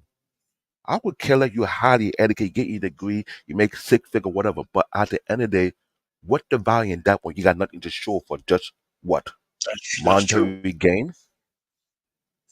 Like, come on. Answer the balance question. This is not about balance. Okay, so tell me what it's about. You know what I find extremely funny is that women will put themselves in a plan A only position when it comes to getting a job and going to college. There is no other plan. I'm going to college. I'm going to get a great job. But when it comes to a man and a husband, there's all these fucking options all of a sudden. And so when I hear you talking about balance, no. She needs to take the same approach that she took to going to college and getting a job. There is no other plan. I am going to get a husband. All these women out here bullshitting about this manifestation and all this other. Why y'all never manifest a husband? Where that manifestation at? It's never there. No, what has happened is that the men have been programmed just as badly as the women are to teach their young daughters, you don't need men either. Even though I'm a man and you depend and rely on me. Right. It doesn't make any sense. This is not about balance. Trey, You put I'm them in glad the same position that you put them in when it was time for them to get good grades in high school. When she needed to study to pass that SATs, she didn't have a choice. There was no plan B. There was no plan B. She had to get a good score on them so that she can get into the college she wanted to go to. She had to do well in college and get good grades. Why? So she can get the job she wants. So we teach women all the time that you don't have to do other things. Just do what you're supposed to do. Stay focused, and you'll get what you're working for. We teach y'all that all the time, except for when it comes to a man. Except for when it comes to a man. Trey, I'm glad you said that because when Anton said what he said, at first I thought to do with African, but that was that African mentality. We're talking about we raised our daughter to be future wife to the proper men. We didn't raise our daughter to be quote unquote independent. But David, you're leaving out some context because failure where you're from equals death. So, I mean, you know good and well, like the worse a country is, the more the men are respected. Like it's just what it is, because then you gotta deal with that. Here, it does not equate to death. It just means that you're gonna have a grueling, hard, tiring life forever. And that's the reason you see them once they get to that age where they're over the wall and they're no longer particularly desirable, because the same dudes that you're trying to get after can go get a 30-year-old version of you, a 25-year-old version of you, and you can't provide children. So there's a whole dynamic there where they think they're just going to find these men that have better options. But it doesn't mean that they're going to die. They're just going to be bitter and upset until they die. Listen, you know what? I hear all this, tough fucking talk, right? And I can hear, I don't disagree with it, but every woman who's been raised to be a wife doesn't find a husband. So what the fuck is she going to do if she's not prepared to live life?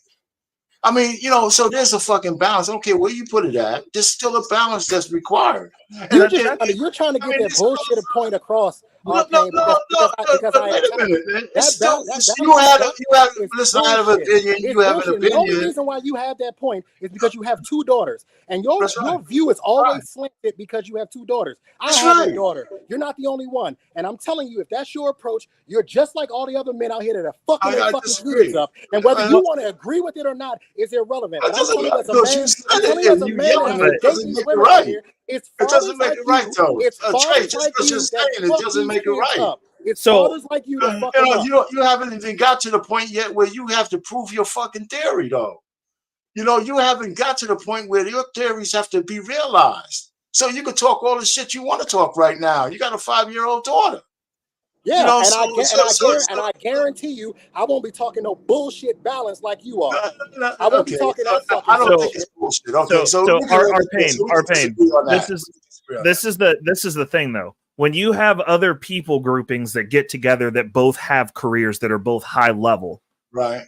The woman still stays at home. I get what you're saying about, oh yeah, you can go do what you want to do, but you know what? They figured out the assignment in college like you're supposed to. They're not sitting there going, I'm 40. Where's my high value man at? I can't have kids. Like that is a reality that you're seeing in an echo chamber.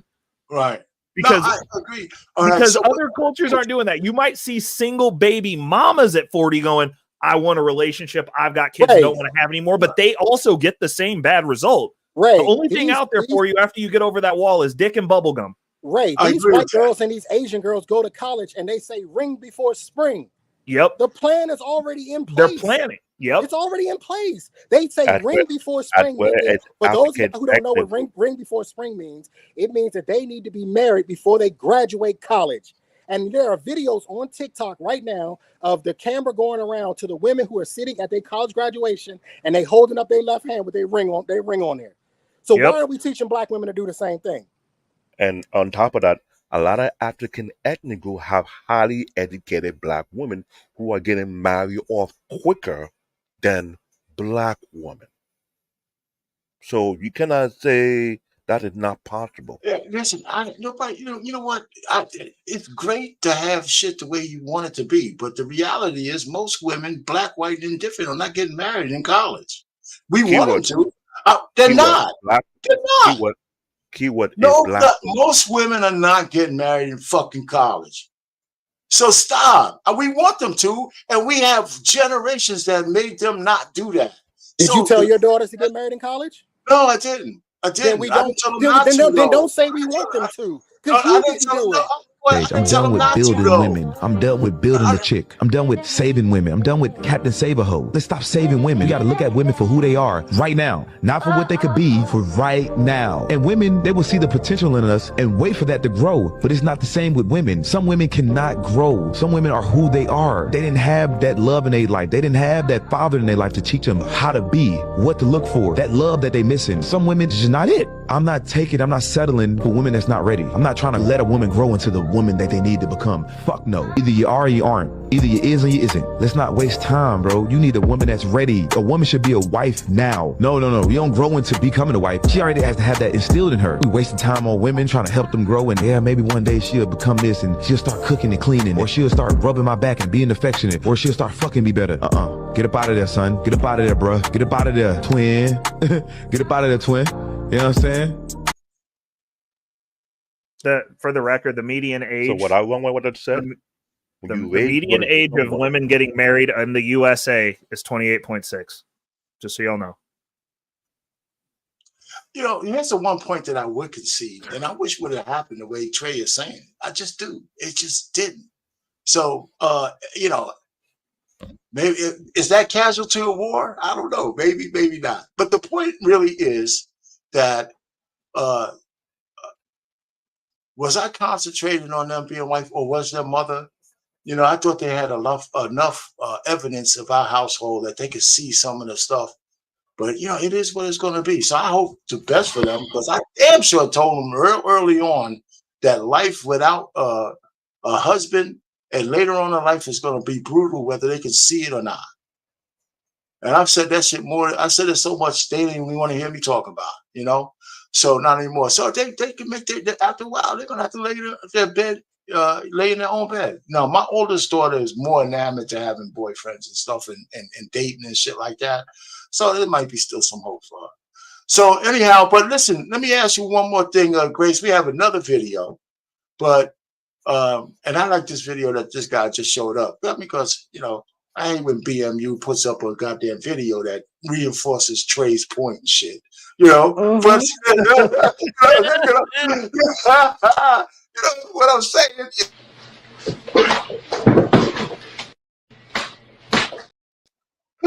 Anyway, so we do have another video because we were talking about roles, and the last one is guy. We have to break it up, but he has a few pointers about gender roles, and this probably goes to reinforces the point too.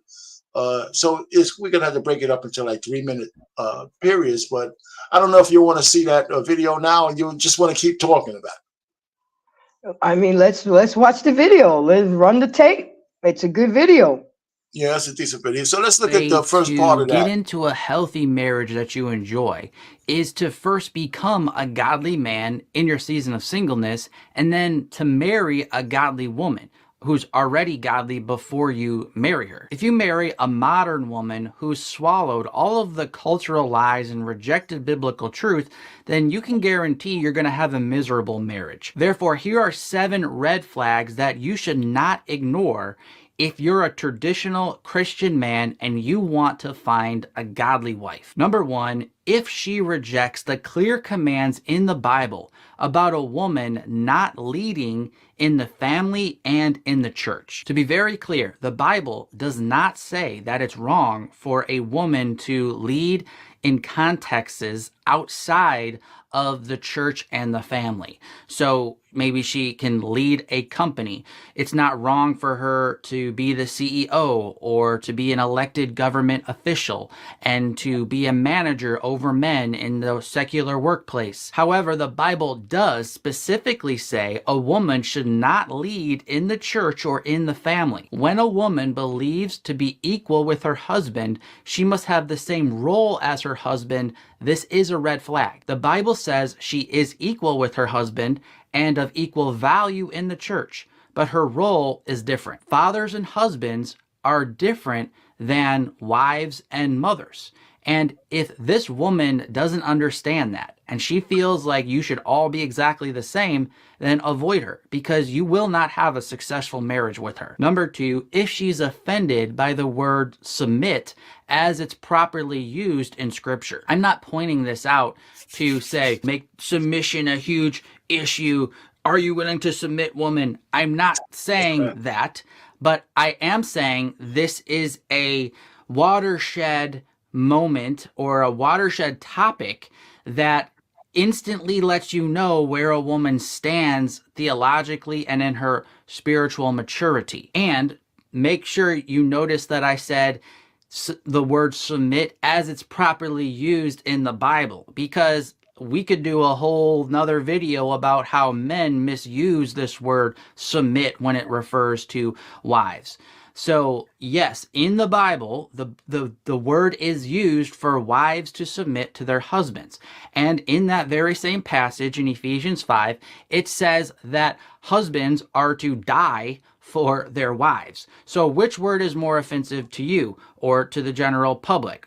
To submit or to die?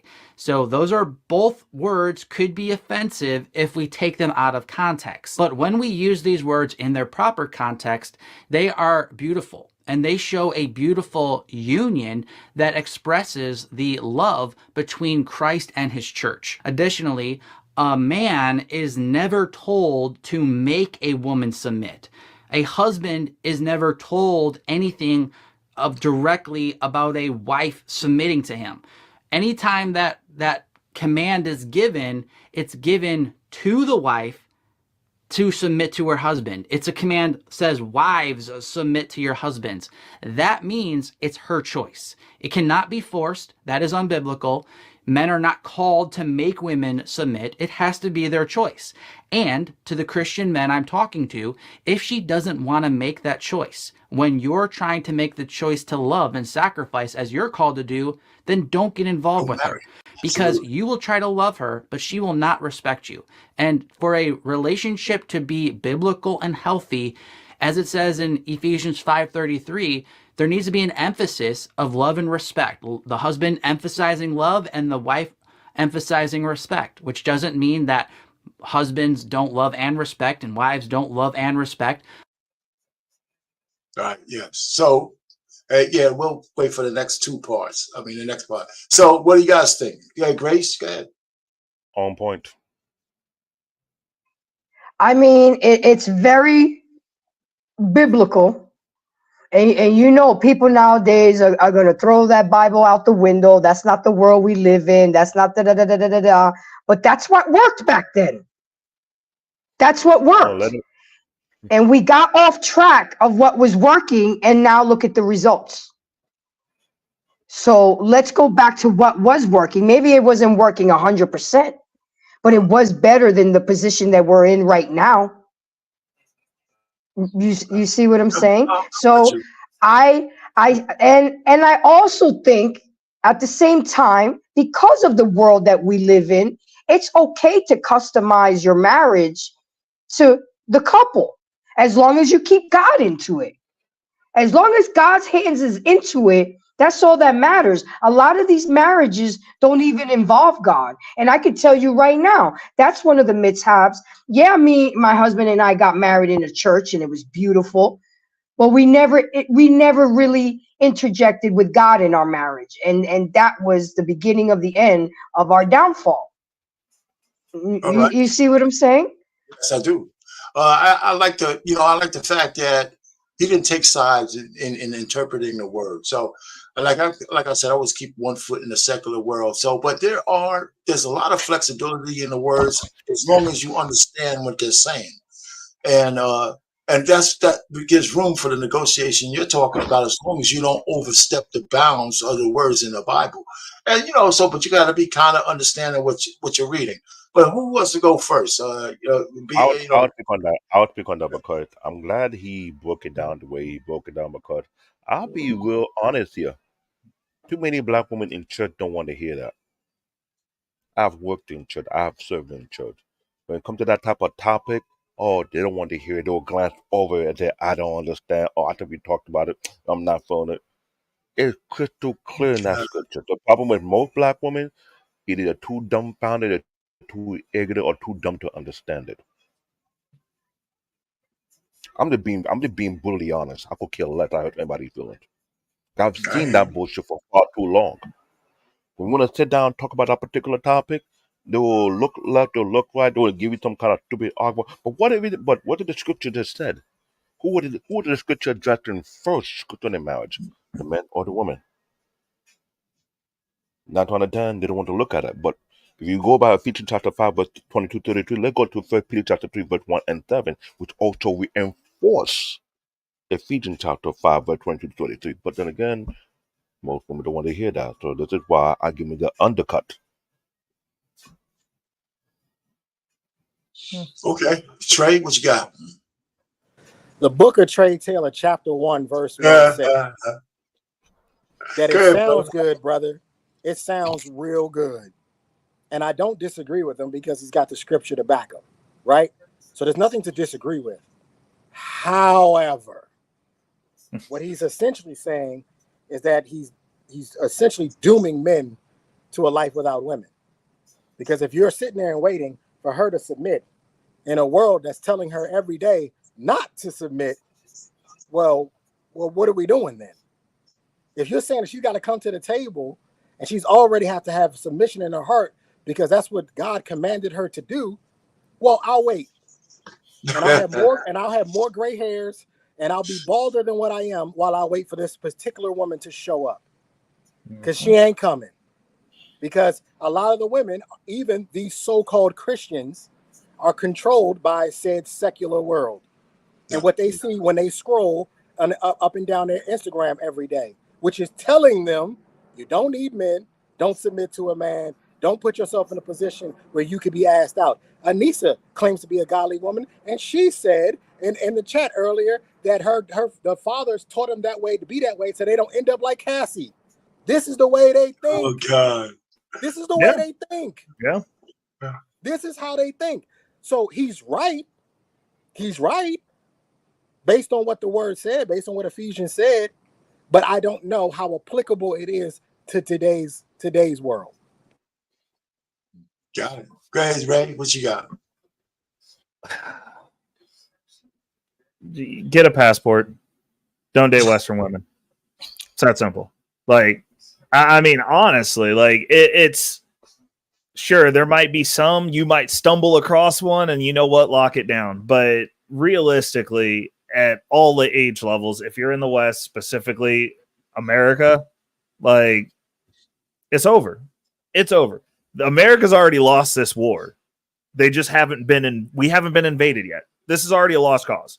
So like, if you want to root around in the trash and try to find a woman, totally fine. But honestly, it'd be more prudent to just go places that still have some semblance of values that you align with left and pick a wife from there and just make another person with that person.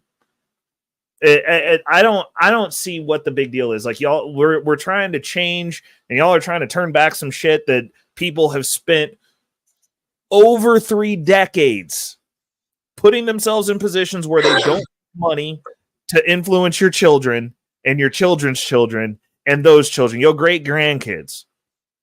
You yelling online is not going to fix that. And you're not willing to go not make money to influence children now. So that's the only way to fix this. So we're kicking a dead horse that is actively terminally ill and dying. And there's no amount of screaming into the ether right now that's going to be a solution for these people, because everything that we're dealing with right now has been 30 or 40 years in the making, and it started in schools where your kids are all day long. And we haven't put anybody in there to contest this shit. And it's going to take, you ain't going to fix a 40-year fucking problem overnight talking on a panel, because we're talking to adults. We need to, the only way to fix this is starting with the kids, and all the people that are existing now that don't get it are just dead bodies that exist. And the more that we pretend like we're going to help these people, It's not going to happen. Y'all ain't going to change shit. It's the same reason that I'm fine with my channel. I talk to 10 people. The 10 people that don't fucking suck, that are going to have a chance of surviving what's coming. I made my arc for them. 2 of each. That's all you get. Everyone else is dead already. And y'all keep pretending like they're not. That, like, going back and forth on these panels, these people don't want to change. Not only do they not want to change, they're not being reinforced to change. The church has changed to cater to these losers. Absolutely. So y'all's religion, then that's the reason when I get on these panels and you guys want to talk religion, I'm like, y'all don't really believe in this shit. Well, you guys be putting pride flags every fucking where. The last people who got into a fight to try to defend some kids was fucking from another country in this country. Y'all don't care. Y'all don't believe in the God. Like, if y'all, I pray to God, y'all don't believe in the God you say you believe in, because you'll all go to hell. You will. You talk shit about Muhammad in a Muslim country, you ain't leaving. You go outside of a mosque and talk about Muhammad here, you ain't leaving. Those people are scared of their God. He's real to them. Yours isn't.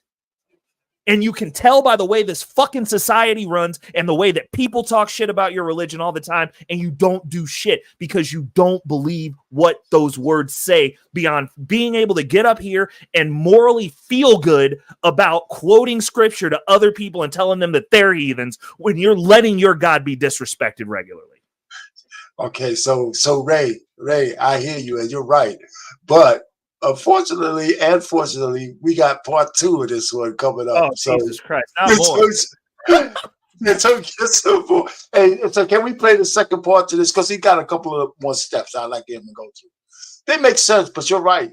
Your point's still made. We got, if we can get the next at 4:10 mark, I believe. Who's out there? Or maybe BMU went to the bathroom or something. I don't know. But anyway, listen,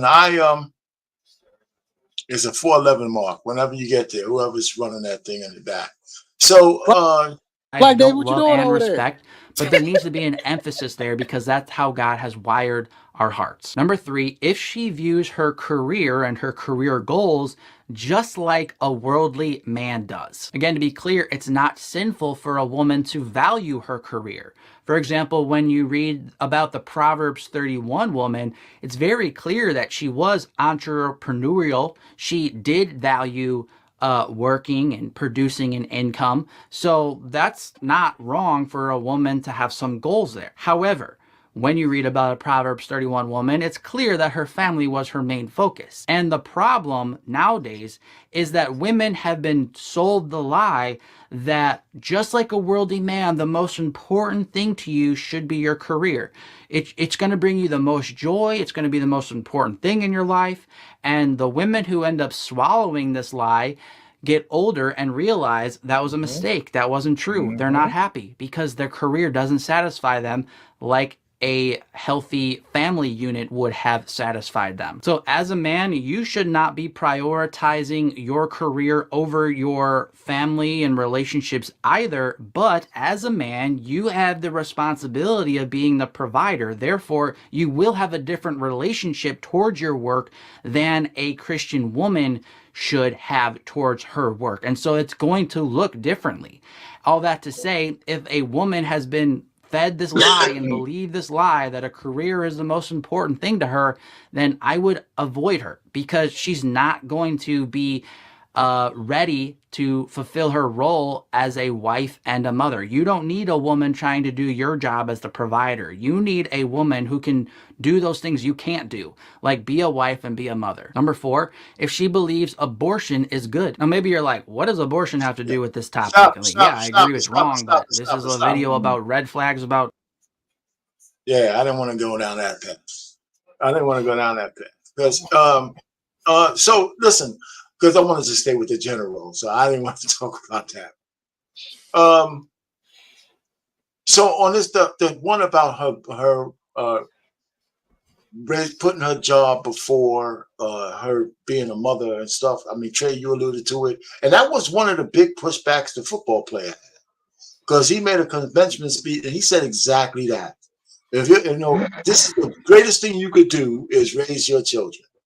You know, so I don't know. So what's Anissa saying? I'll gladly let the man. It's too late. It's too late. Ain't nobody provide for you. It's over. Well, it's over. What would you do? What you gonna do with your money? With all that bank you have, what you gonna give him in return? That's what you should come up here. I would like you to tell us what you give in return. It's too late. You don't get a provider now. It's the end of the game. You don't get provided for now. What for? What for? What are you providing to be provided for? You're just a person, and that's going to be a person, and you want them to pay for your shit? You a whole ass adult now. It's too late, lady. Like it really. Hey, Ray, what age is spinster start? Bro, for real, like get yourself 3 roommates and remake the Golden Girls. That's what you get at this point. Whole time, Golden Girls is funny. It's a funny ass show. It was a good show, but it was so telling because that's what happens. That's literally what happens. And they were trying to, as good of a show as Golden Girls was, because I grew up on Golden Girls too. That's what's going to happen. That's the last recourse for y'all is 3 of y'all getting into a house because shit's gonna be heavy. Like, who's going to provide for you after you are no longer viable or useful? Who's doing that? Nobody. These dudes that are providing for women, when they get rid of their wives, they're going and finding a chick that's 15 years, 20 years younger than she was to provide for them because they're providing something. This is what's happening. And we can talk about it and we can spin it and we can have fun because the premise of a younger girl is even if you're an old dude and she's 15, 20 years younger than you can put a baby in her still. You could still get something out of that that's tangibly yours. Your genes could replicate one more time before you kick the bucket. One more time. Y'all are acting like, oh, I would love for it now. You at the end of the road, hindsight is 2020. There's a bunch of shit that I wish I'd done financially in my 20s. Now I can't. Now I'm here. Now you're here. Consequences come for us all in different shapes and forms. Those of you who didn't get the message early on, at the end, you might be able to, you can substantiate a roommate. I see that pairing up happening. But like, as far as getting provided for, y'all might as well lose that whole idea. It's just not going to happen. You could be in a better situation than you are because you're paying 100% of the bills already. I don't see what's wrong with paying half of them. And having somebody who can carry the heavy shit. Because right now you paying 100 and carrying the heavy shit. Hey, Anissa, come up here and tell us what your husband's name is. Come up here because you talking about us being single, but you single. Yeah, and we're single by choice. And just we're single by choice. No, we ain't here asking where the good women are. But just because you're an older woman who has a fuck buddy, because that's what it is, it's a fuck buddy. You ain't married. Yeah. So while you sitting here calling on my we're single, you single too. Come tell us what his name is. Come show us the ring that he gave you. Where did y'all get married? Where was the honeymoon?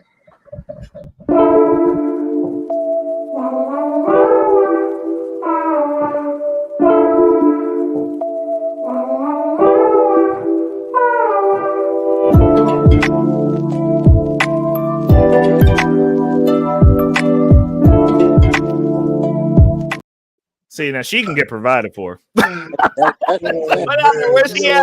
let me ask you a question, guys. What do I tell my son then? He's 18 years old. He graduated high school yesterday. I was thinking about all the graduates yesterday. I'm like, they're all going to go off to college, and none of them have marriage on their mind right now. What do I tell my son?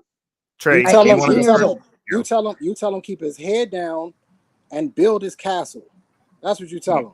Yep. That's what I told him. I just wanted to hear your answer. I told him for the next 10 years, you stay on your purpose and you lay the foundation to become a husband and a father.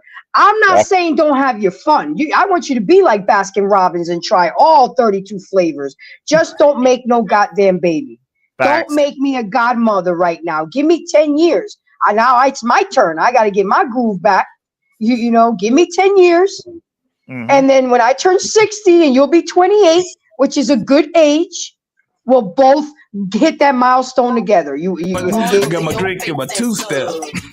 Oh my God. So I agree with that 100%. I would add to it. The reason you do this is because if you get locked down too early, you are putting yourself in a circumstance. And unfortunately, these are the reality of it is most people get divorced to get married anyway. And I would say it's going to be better to put yourself in a position to where you can demand someone sign a prenup because you have stuff to protect, so that you've secured the bare minimum of your existence, so that you don't end up building everything you have with somebody and then having them wipe the slate in half because you didn't have shit to protect to go back to. So for me, like when I choose Anissa to get married, I'm going to have a property, a couple of portfolios, and a steady stream of fucking income to where I could just sit at home and do nothing. And I could go back to sitting at home and doing nothing. And that will all be protected because I will be enforcing a prenup, because I'll be like, bitch, I made all this shit before you showed up. The stuff we build together, dope. But you're not touching any of my shit if you decide to walk out of here. There's no cash and prizes besides what you put in on. And I was 29 when I got married. So yeah. That's a good age. Now, his girlfriend asked me a question. She asked me, do you think we're too young to be in a serious relationship? I said at 18, the both y'all 18, the both y'all are going to graduate and go to college. You don't think you're going to see a whole bunch of guys now and want to, do things? You don't think my son is going to go see a whole bunch of different girls and you want to try to build something? I mean, I say you have a 50-50 chance. Yep. For it to survive, because I was dating his father in college and it didn't pan out. Well, every time I called his dorm room, there was girls in the dorm. He's too young. She is not. He's too young to get married. Right. She is not. Right. See, she has a plan. She wants to be a veterinarian. She's going to college. She's doing this. But let him finish the point, though, Grace. And that's here we go again. Right. I mean, it just never stops. Here we go again. Her plan, be a veterinarian. Where's husband? Where's mother? Facts. Where's husband? Where's mother? Get back to your point, Trey. It's veterinarian. They are making my point. She is not too young. At 18, she needs to be focused on a family. I told you guys what my plan is for my daughter. I've said this a million times. Baby, you need to get married and have all your kids before 22. That way, when your youngest is 18, you will be 40, and you can do whatever the hell you want. So give us an age range. Are you afraid of these facts you're about to get? Give us the age range for the husband that you would accept for her. Or what kind of position does he have to be in, Trey? If we stay on that track, he needs to be in a stable position that he can provide for a family. But furthermore, outside of the stability, there's some other questions that need to be asked that only a father, this, Arpain, only a father can talk to another man about. Right. And that is his true intentions of what type of man he actually is. Is he just trying to smash my daughter? Or does he actually want to provide and take care of her for the rest of their lives? Those are questions that I can ask him man to man without him getting in his feelings, versus a woman who might be a little bit more emotional. She might pull back some punches. I'm not pulling no punches. That's my daughter. Yeah, but my question to you, Trey, though, really is that part of it. The other part is, do you have any kind of criteria in terms of if he's ready? Does he have? He can't. We're not talking about a guy who's 35 and your daughter's 20. We talk about he's got to still be in his 20s. I don't have a problem with age gap dating. That's everybody else. Okay. Age gap dating doesn't bother me. It doesn't bother me. I would much rather my daughter date an older man who is stable, secure, and prepared and ready to be a husband and provide for a family and lead a family, than for her to get with a guy that is her age and he ain't got shit and doesn't know what he's doing and he's learning on the job as he's going. Yep. I don't know if you guys have ever. I used to train young officers who were learning on the job. Have you ever been around somebody who's learning on the job? It is chaos. It's chaos because they don't know what to expect. I would much rather her date a man who is older, who's kind of been through the ebbs and flows of how this thing sort of works, and he's ready to be a husband. He's ready to be a father. He's ready to be the king of his castle. I would feel much more comfortable handing my daughter off to that man than to handing my daughter off to the 24-year-old who's like, I'm gonna figure it out though. I'm gonna figure it out. Don't worry, I got her. I gotta figure it out. You got you. I wanted to get to that point. Anybody else? Because there's one more segment on this video at the 10-minute. You can make sure we get to the 10-minute mark. There's one more at the 10 minutes, starting at the 10-minute, and the last part is only 2 minutes long, so 2.5 minutes long. So if we get at the 10-minute mark, that's the last segment. And I think it's a pertinent thing that this guy is saying at the 10-minute mark.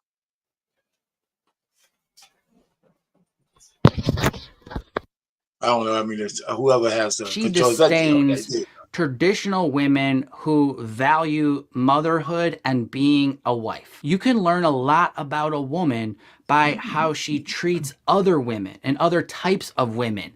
Who does she look up to and who does she look down on when it comes to other women? So if she says things that are degrading towards stay-at-home moms, oh, she's just a stay-at-home mom. Or, oh, she's one of those weirdos who homeschools her kids. Or, you know, those degrading comments or those untrue comments of a man and a woman can do exactly the same thing. A woman can do everything a man can do and a man can do everything a woman can do. That's just not true, okay? Both ways. Men can do things women can't do and women can do things men can't do as good. There are differences, obviously, when we're just being logical and factual. So if she's that type of woman who's degrading a traditional woman who has embraced those types of qualities you value, then just don't go down that path with her. It's a big red flag. And as a little side note, a stay-at-home mom, what could be more important than that? She's literally doing one of the most important jobs in the world. And homeschooling, as Christian men, maybe you're a family man already or you're going to be a family man, I would highly recommend you think about homeschooling, because traditional schools and just schools in general are teaching a bunch of nonsense right now, and not to mention things like school shootings. Homeschooling is an amazing gift that we can give our children. As Titus 2:3-5 explains, a traditional biblical woman is a powerful piece in the kingdom of God advancing. If she can't see that, move on and avoid her. She's not the one for you. And number 7, if she goes to a theologically liberal church and or listens to theologically liberal teachers. If she's willing to listen to teachers and sit under that type of leadership that's more concerned with pleasing the culture rather than sticking to biblical truth, then that says something about her, that's the type of person she is. And you don't want to link up with that type of person in marriage. Hey, R. Payne. Yes, sir. He hasn't left no women. There's no women left. Yep. That's what I was about to say. There you go. There you go. There you go. Ray and David. Honestly, everything that he described, is that not the modern woman today? Bingo. Literally. So I'd say literally, there's 6 No of one. them. There's 6 of them out there trading the hip-hop. Good luck, bro. Hey, Ray, and me and you got to fight over them, along Facts. with the other 3 million, 40 million other men. We got to fight over 6 women. Trey, I would advise you to look at in another country, because this country's stock has been expired. Remember what I said about the dowry system? That man that proved my point without a shot of a doubt, clear cut. Remember I talked about the church? He nailed it on the coffins. So that being said, to all the women in the chat who like to speak all that bullshit, this man just hang your coffin up for you. So you just go in the coffin, hit the nail, and go to sleep. Deuces. Go to sleep. Yeah, but let me tell you this, guys, both of you, all of you, and Trey, you're right. One of the things that co-signs what this man said, because he made this video before that Harrison Buckner commencement speech, and the way all the women came out against him for exactly what he just said shows you that it's so widespread that women think that being mothers and nurturing children is an anathema to their existence compared to trying to compete with a man in a goddamn. But don't take my word for it. But don't take my word for it. There are a bunch of African American brothers who have already left the country and not only found one wife, they found 3 wives. So they're saying, screw y'all. I know about the passport bros, but anyway, and other men who are blue book gentlemen or whatever they call themselves. But listen, this is what we have. So good. Grace, you've been kind of quiet. Grace said, "Wait a minute, what are you talking about?" No, I mean, I'm just listening to you guys because I have a son. He's 18. He's about to embark in college, and he's gonna live this life. I mean, he has a plan, but pussy can fuck all that shit up. Yep. I mean, and I tell him you gotta stay focused and strap it up. It's not that serious. The women are gonna be there. Grace, I will suggest that he study abroad. That he what? Study abroad. Get Study education outside the country. Well, David, studying abroad doesn't mean that he's not going to still want to have sex. He's still going to have sex. I know. And let's be honest. Women abroad tend to be a little bit easier in most cases. Yeah, because they see him 6'4", tall, dark, and handsome, young. They'll see him as a meal ticket. The point really is that he can't get any of them pregnant. That's the key. Here's the thing, Grace. You coach basketball. When you showed up to the team and the team was trash, the first thing you have to do is you have to address with the team, why are y'all trash? You have to address it. You cannot treat the wound without addressing what type of wound it is. Absolutely. Have to deal with it. We have to deal with the fact, because somebody wrote in there that Asian women are the best. Well, statistically speaking, and according to all of the literature, he's right. We have to address it.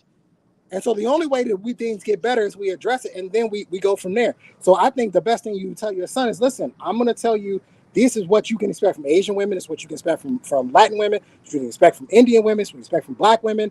And I want you to understand one thing. They all have one thing in common, and it's in between their legs. And regardless of where they from, they can fuck all this shit up. And so you have to stay head down, build your castle, put yourself in a position where you have the most leverage. Because that's what this game is about. It is about leverage. And women take the leverage from you after you get married and all that. Like you don't have no more leverage. You have to keep your leverage, and the only way to do that is to build the castle first. That is the number one focus. Build, build, build. You are a man. Trust me, I am 39 years old. I do not feel old. I run circles around in the gym. There are boys, the guys in there 21, 22, and I work out harder than they do. Trust me, you're not going to get old at 30 looking for a wife at 30. You'll be just fine, and you'll be stable. You'll have your home, you have your car, you'll have your career, you'll have your education. You will be prepared, and most importantly, you have the leverage now. Now, Trey, you have everything that she wants. Now, Trey, I want to get you guys' reaction to this because somebody brought it up in the chat. And so I pulled it up. I got to add it to the show because the majority of people are talking about it. I want to get you guys' thoughts on this. Check this out for a second.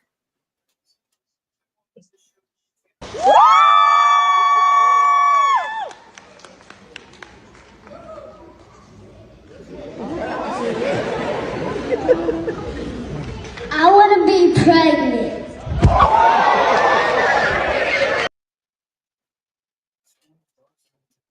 That's crazy. That's crazy. No. That wasn't real. That was not real. Please tell me that wasn't real. Don't.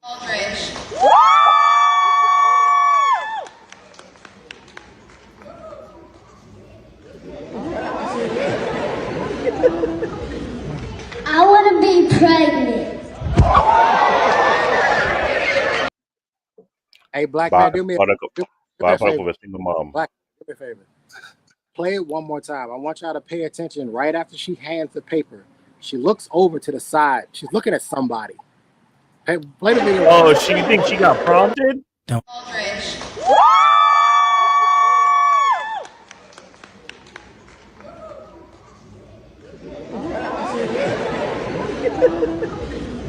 I want to be pregnant. Yeah, I think somebody put her up to that. That's terrible. Whoever did that needs to go to jail or something. I don't know. That's the byproduct of Black women.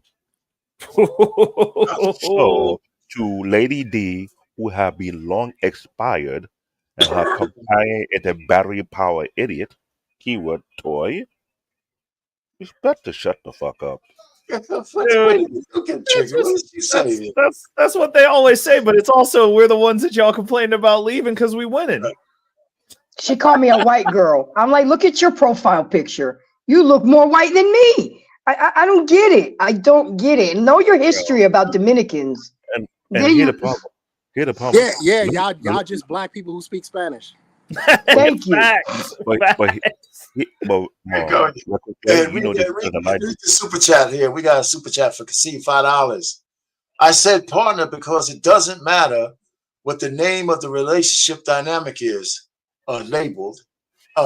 To fortify the covering, the man has to be strong. So he's saying regardless of what you call it. But you know what, Kasim, we try to use words because words have meaning. You know what I'm saying? Mm-hmm. We don't want to keep perpetuating the word partner, even though I know you're in like a partnership. But here the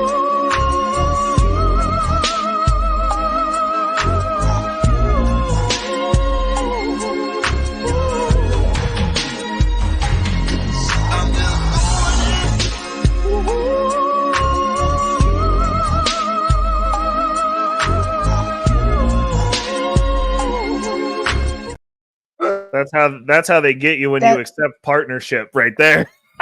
Let me just say this. Hey, Ray, you know when I was in the military, if you called a captain a lieutenant, that was a problem.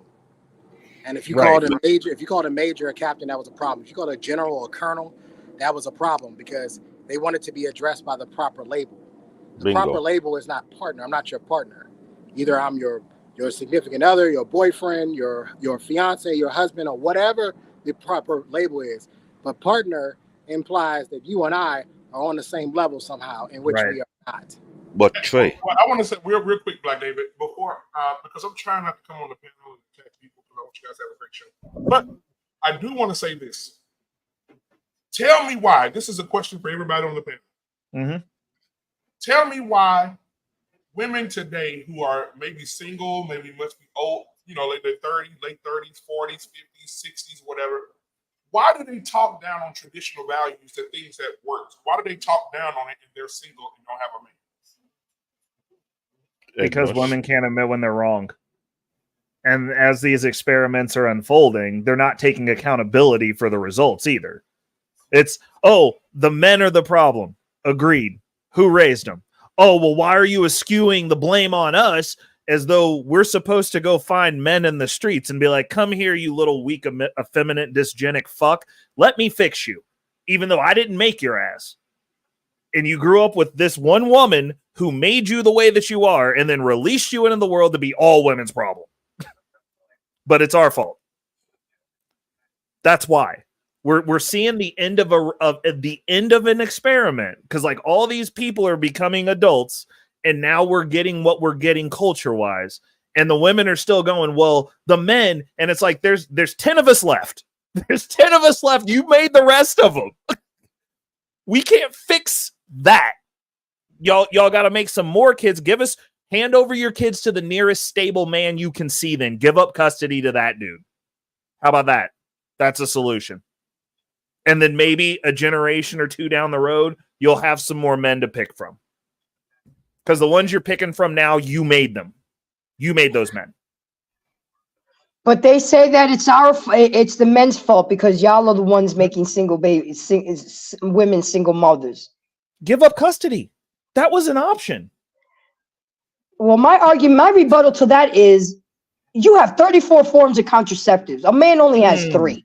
Okay, a woman can only get pregnant if you allow yourself to get pregnant.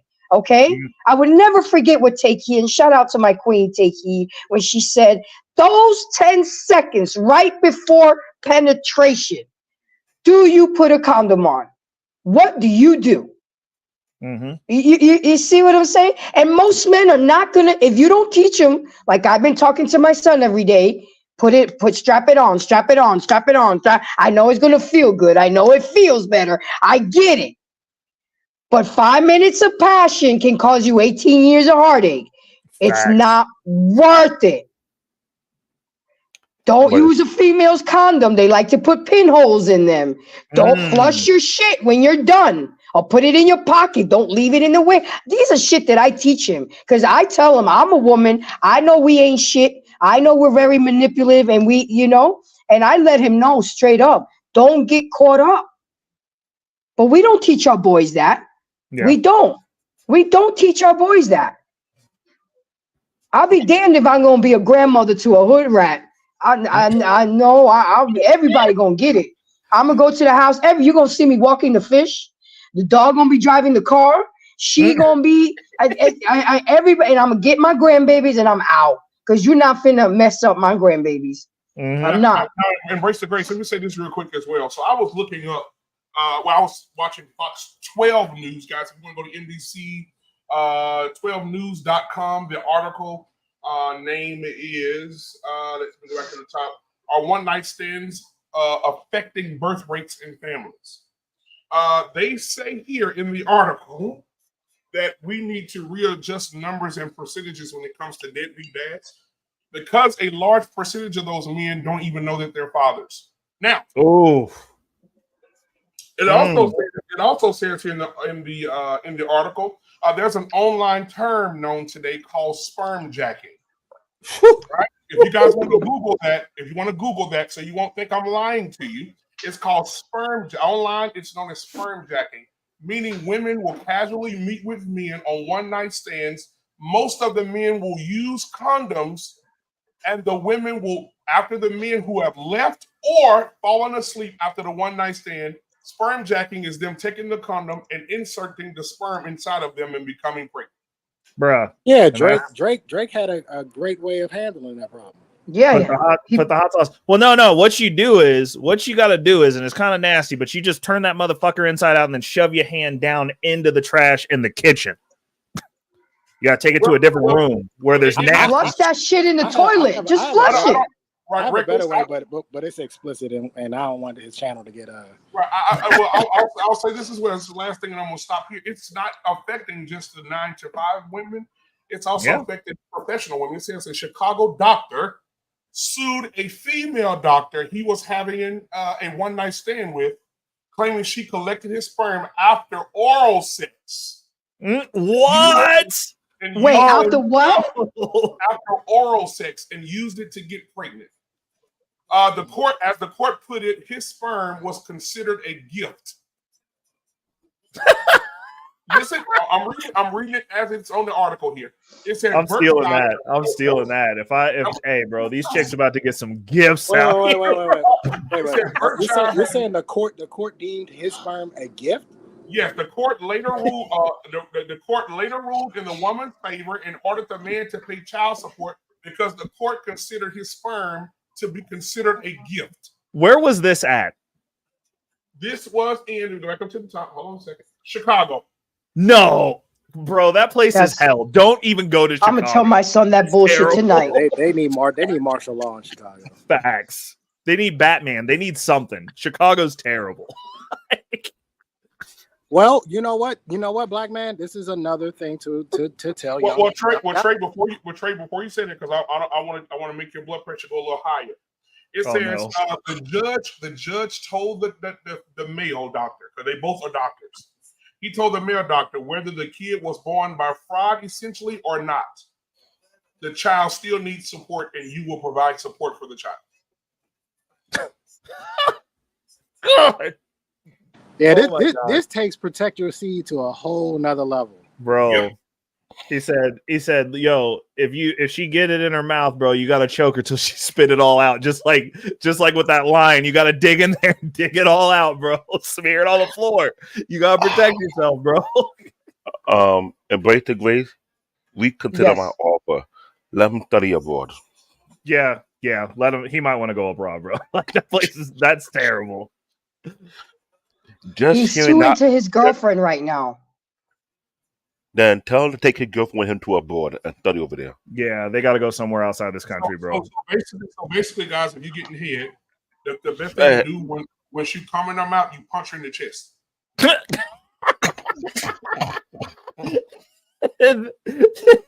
Shove a vacuum tube up in there, bro. Yeah. I respect your ambition, Willie, but you got to have vision. I got vision. I ain't doing that. Damn, I feel bad for y'all. Y'all are really fucked. So I'll tell y'all what I do. I take the condom off, I tie a knot on it, and I put that bitch in my pocket and I take it with me. And I dispose of it at a location that is nowhere near her. That's what I would do. I'm serious. It may put that shit in your pocket, bro. It may sound. What, you tie it up? Yeah, but it may sound like it's extra, but I'm not taking a chance. And to Blackman's point about men. Well, I want to hear. Hold on. To your point about you not knowing, men not knowing that they have kids, I can tell you for a fact I know that position, because the son that I thought was mine, when I found out he wasn't mine, the man who's actually his father doesn't know. He doesn't know. So this absolutely happens. That man is probably running around living his life, doesn't know he has a son in Maryland. So let's use the celebrity guys, because everybody knows them. So we know last year was the year of exposure for Black mothers. So we know that Tyler Perry's mom lied. Yep. Real quick synopsis on that. For 40 years, his dad had beat the shit out of him his whole life, and then started beating his mom. But he had two older siblings that he never hit the mama. All of a sudden, when Tyler was born, he started beating the mama, started beating Tyler, drinking, became an alcoholic, and 40 years later, Tyler Perry goes to get a DNA test and finds out that man is not his father. Tyler says he's no longer going to hold that over that man's head. He will take care of that man for the rest of his life. He bought him a 30,000 square foot mansion, bought him a nice car, gave him a bank account with endless money for the rest of his life. Secondly, Kirk Franklin's mom babysitted her 15-year-old kid that she had sex with, got pregnant with Kirk, lied to him his entire life. His father was abusive. Kirk Franklin had to go to therapy to try to build a bond with this man that was never his father, and his mom lies to this day, even after 2 DNA tests were taken. Facts. Yep. Well, let's go to Bruce, the comedian. He was just on the Breakfast Club. He sat there in the chair and said, "My mom for years told me my daddy was a deadbeat. My daddy wasn't shit, and I took all my mama's energy, and I never spoke to my father until I got older and became my own man. And I sat down with him, and I know for a fact my mama ran him off, and I know for a fact that I'm not his son, because my mama would say, your Uncle Earl here to fix the plumbing, and Uncle Earl will give me $20 to go to the corner store, which was 20 minutes away, while he fucked my mama." Last but not least, what's the guy's name? He was just on Club Shay Shay. Lavelle Crawford says his dad he was estranged from his dad, and as he became a millionaire, he said, "Listen, I want you to come to. I'm getting an award. I want you to come to the award show." His dad said, "Well, shit, you ain't give me." They got into an argument. He said, "You better be glad I got you in my life, because you was a fucking deadbeat." He said, "Son, I'm tired of your mouth. I'm gonna go ahead and tell you the truth. Your mama fucked a whole nother man, and you are his son, and you're not my son." He said, "You're 52 years old. It's time for you to know." So Lavelle Crawford found a private investigator behind his mama's back, found the man, tested the man, found out that the man that he thinking his daddy for the last 52 years was not his father. He found his real father, and the real father didn't even know he fucking existed as his son. So what I'm telling you is, this is the year of exposure, and I think it's getting to a point where all men who are fathers, whether your wife's smiling in your face or not, you need to go get your goddamn kids tested. I think every man should go get their kids tested, and I guarantee you the numbers at that blood bank or the government numbers will skyrocket of the amount of kids that don't belong to these men. I'll rest my case, Your Honor. And you don't need the mother to get the test, so she doesn't even have to know. She doesn't even have to know. You can just go get it done.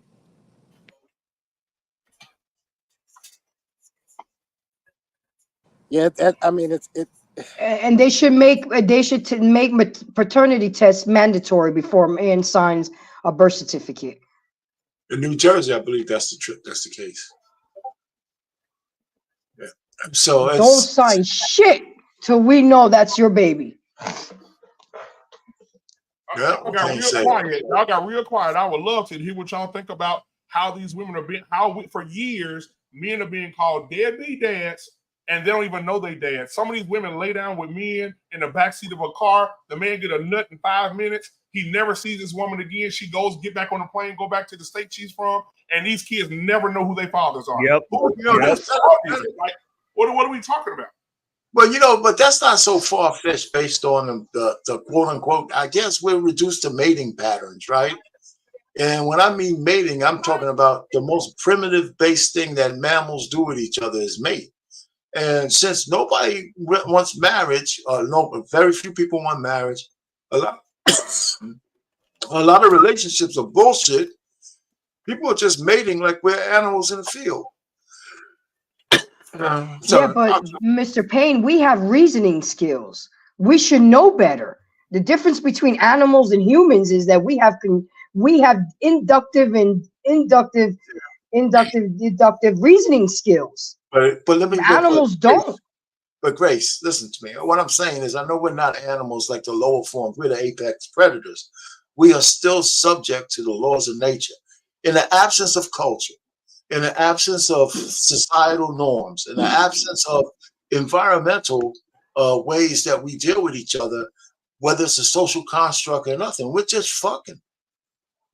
Right? People are just fucking. I mean, you know, people, boyfriend and girlfriend relationships, we can all say right now are just trash, right? Because even if they're talking to each other and they even like each other, there's nobody really committed to each other, right? You know what I'm saying? Until, you know, so the real commitment, nobody really wants to do.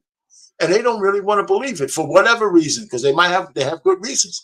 So right now, we're still having babies, even so the birth rates are going down, but we're having a lot of illegitimate kids because, and here's something, this is a tangential thing. A woman with a kid out of wedlock who hits the wall has a little slight different mentality than a woman who never had any kids at the wall, because she at least satisfied her biological imperative.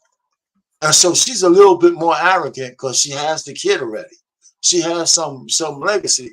The woman who blows her eggs and never gets there, I think she's going to be much more depressed in those days when there's nobody around and she don't have nobody to come visit her when she's in a hospital. You know, so I'm just saying. So there's a lot of little nuances there. But getting back to the point, I don't want to call us animals because we have the cognitive differences, but we are certainly mating like that. What's the difference? You know, I mean, that's what's happening. But Arpain, what's keeping humanity from tearing each other apart? Laws. My thing, if there was no laws, you got up in the morning, they say, you know, it's a free for all. You can take it, you can delete who you want to delete, you can take out who you want to take out. This world would flip upside down in 5 minutes. What I'm saying is, when a man does not pay his child support, he is going to jail. He is going to get a felony on his record. He is going to get his funds reduced out of his check.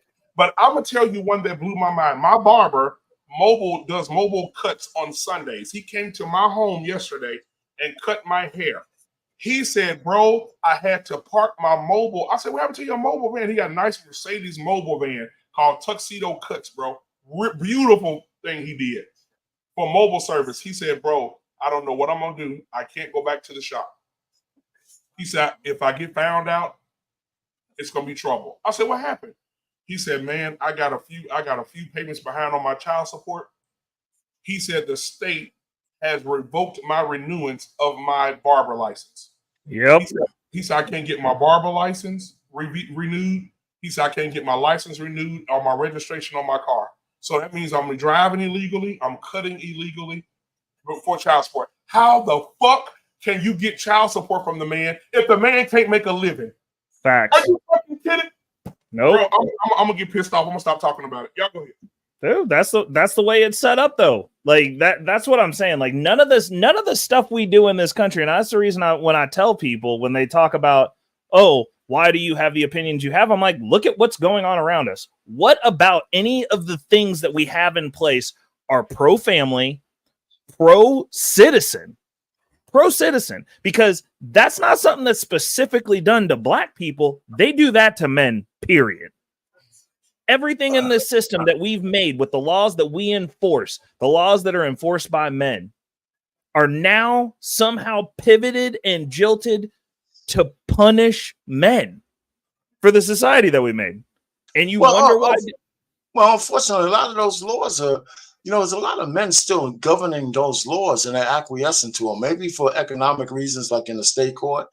But here's the real danger. I think that we know that we're really. Let me finish. Let me just finish. Okay. What we really start to see is when we start electing women to some of these, especially liberal women, to some of these like mayor and all that kind of stuff. You could kiss any real changes goodbye, because we're getting really more and more, DEI centric, rainbow centric. Anything goes. I mean, we'll be marrying dolphins in the next 10 years and shit like that. So I'm just trying to tell you, it's not going to get better. But it's not going to get better. And the army of simps is far greater than anybody really knows. I mean, I'm telling you, the army is huge. It dwarfs everybody who wants to be traditional, especially in terms of men. It just dwarfs. Yeah. So let me say this real quick. Travel one, I just want to I'm not going to go into, bitch and all that tonight. I just don't feel it. But I will say this. It says, Travel one says, stop whining. The baby mama is watching your child morning, noon, and night. Stop whining, black men. I will say this. I would rather die and go to hell and play blackjack with the devil than to allow a bitch I'm no longer with to have my children.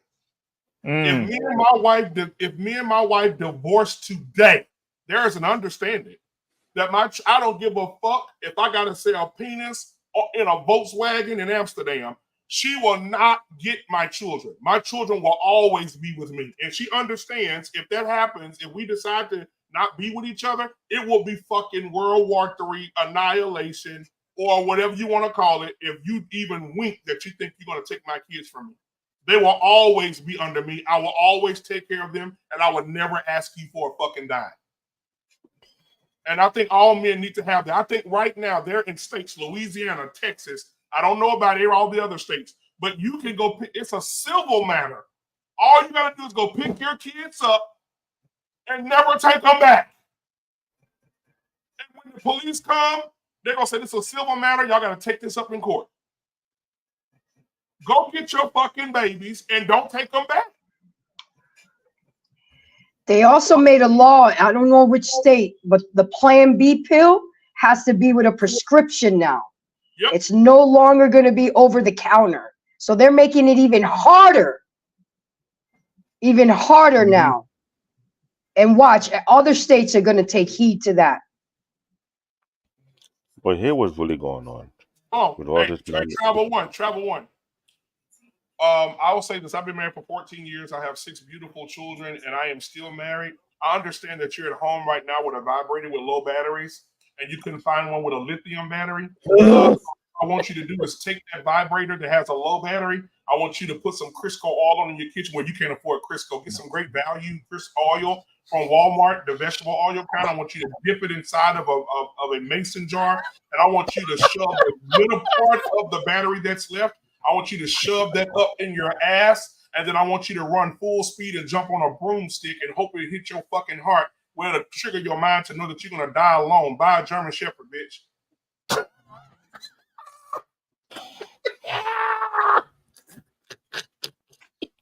I'm out. I am out. Holy shit. Remind me never to get on your bad side, BMU. And I thought I was bad. He went Undertaker. Oh my God. You have something to say, Black Dave? I was about to say, while this is going on, I don't think people really been noticing lately for the past couple of decades that a lot of men have been quietly migrating out of this country. Mm-hmm. There have been multiple group of people, particularly black men, who have made their nest already outside quietly, and they have built community outside of this country. And a lot of these black women don't know is that they're doing highly successful. Some of them know they burned their passport and say they ain't coming back, and they're doing well.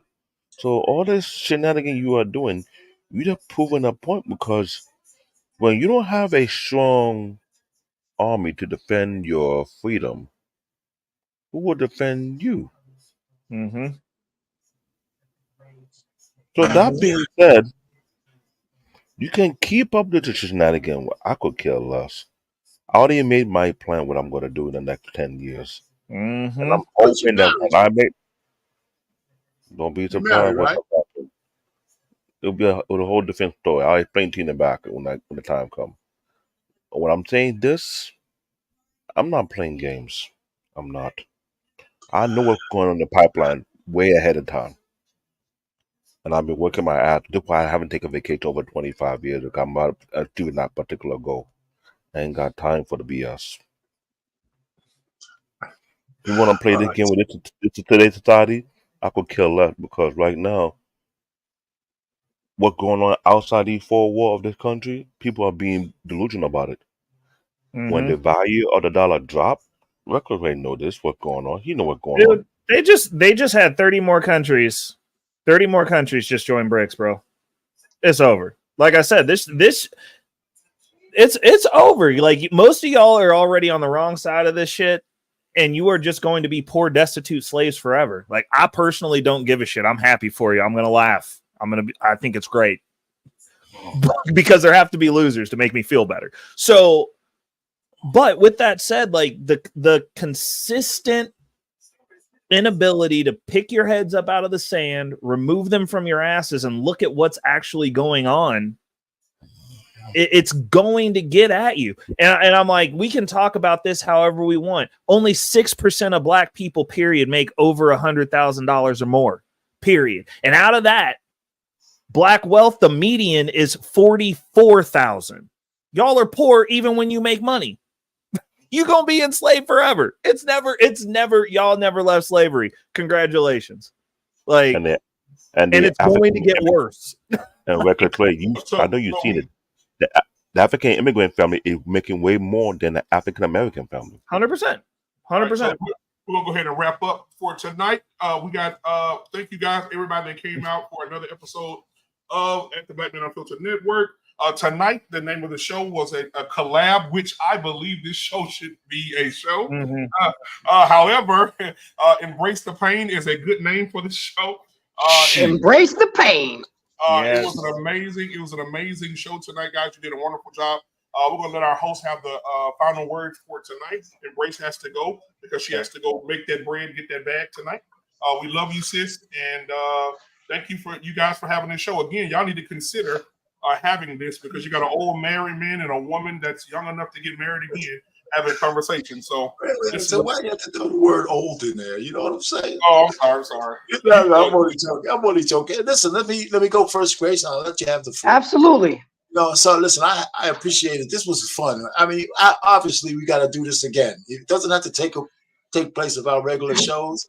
But when we come up with something now, we got each other's emails. We can collab and okay, juicy stuff to entertain folks on the Black Man Unfiltered Network. So it was a pleasure. And listen, I just think that is there a solution to all this? Well, it looks bleak, but I do have a video that I'm gonna make for one of my Monday shows where a man who's in his 40s said he found a woman who meets his 11-step criteria to be almost a perfect wife, right out of the Black community and right out of the good old US of A. So to counteract the fact that there's no good Black women out there, I'm going to be your Huckleberry to show you that there's at least one more. And with that, what's up, Grace? Go ahead. Well, this was an awesome collab. This was an awesome show. And I know all the Black women are here claiming that I'm bashing y'all Black women. And I'm always talking about women in general. Is it more prevalent in the melanated community? Absolutely. But if it doesn't apply, let it fly. That's all you guys have to do and stop getting so triggered and offended. And it's up to us older ones to teach the younger ones, because obviously the world that we're living in right now is a goddamn mess. These kids are lost in the sauce. They're lost in the sauce because they're growing up without a father. They're growing up in broken homes. They're growing up with bitter and miserable women and taking it out on the children and the dog. And it's not fair. I'm not saying stop having sex. I'm no saint.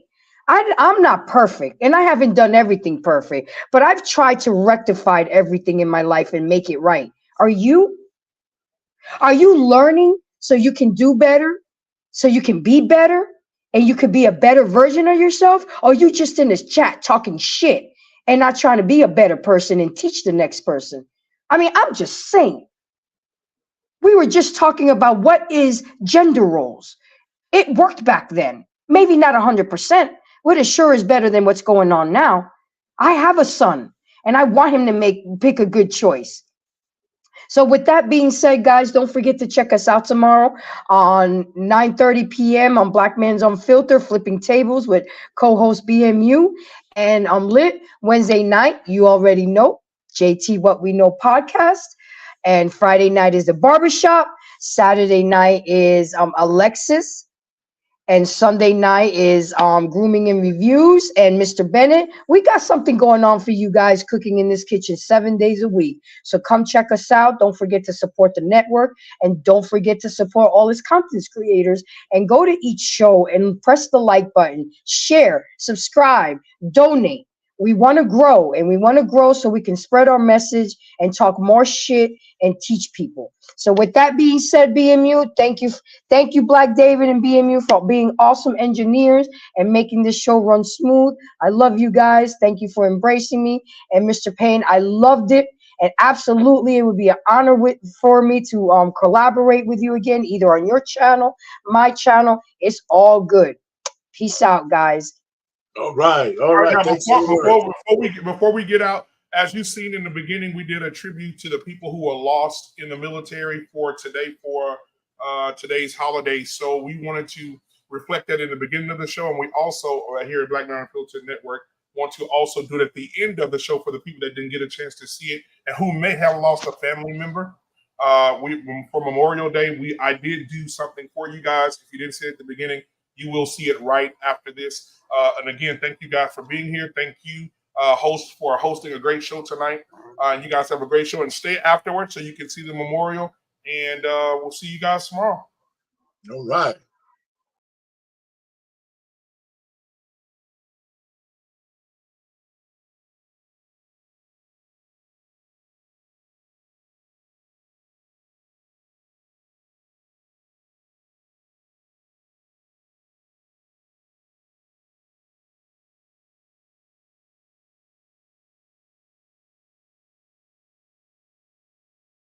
While America took her stand in World War II, one particular group of aviators fought bravely and flew with distinction.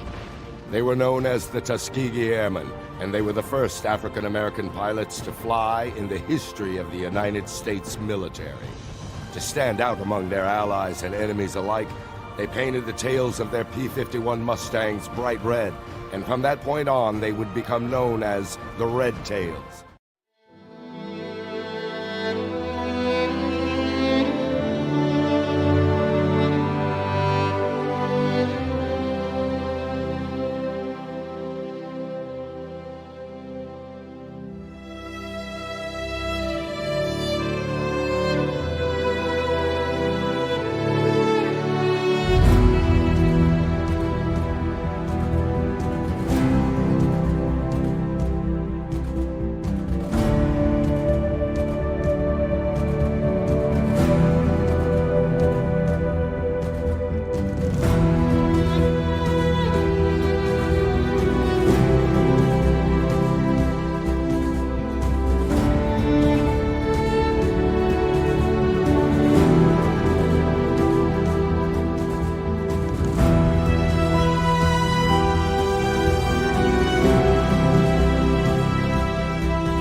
Peace.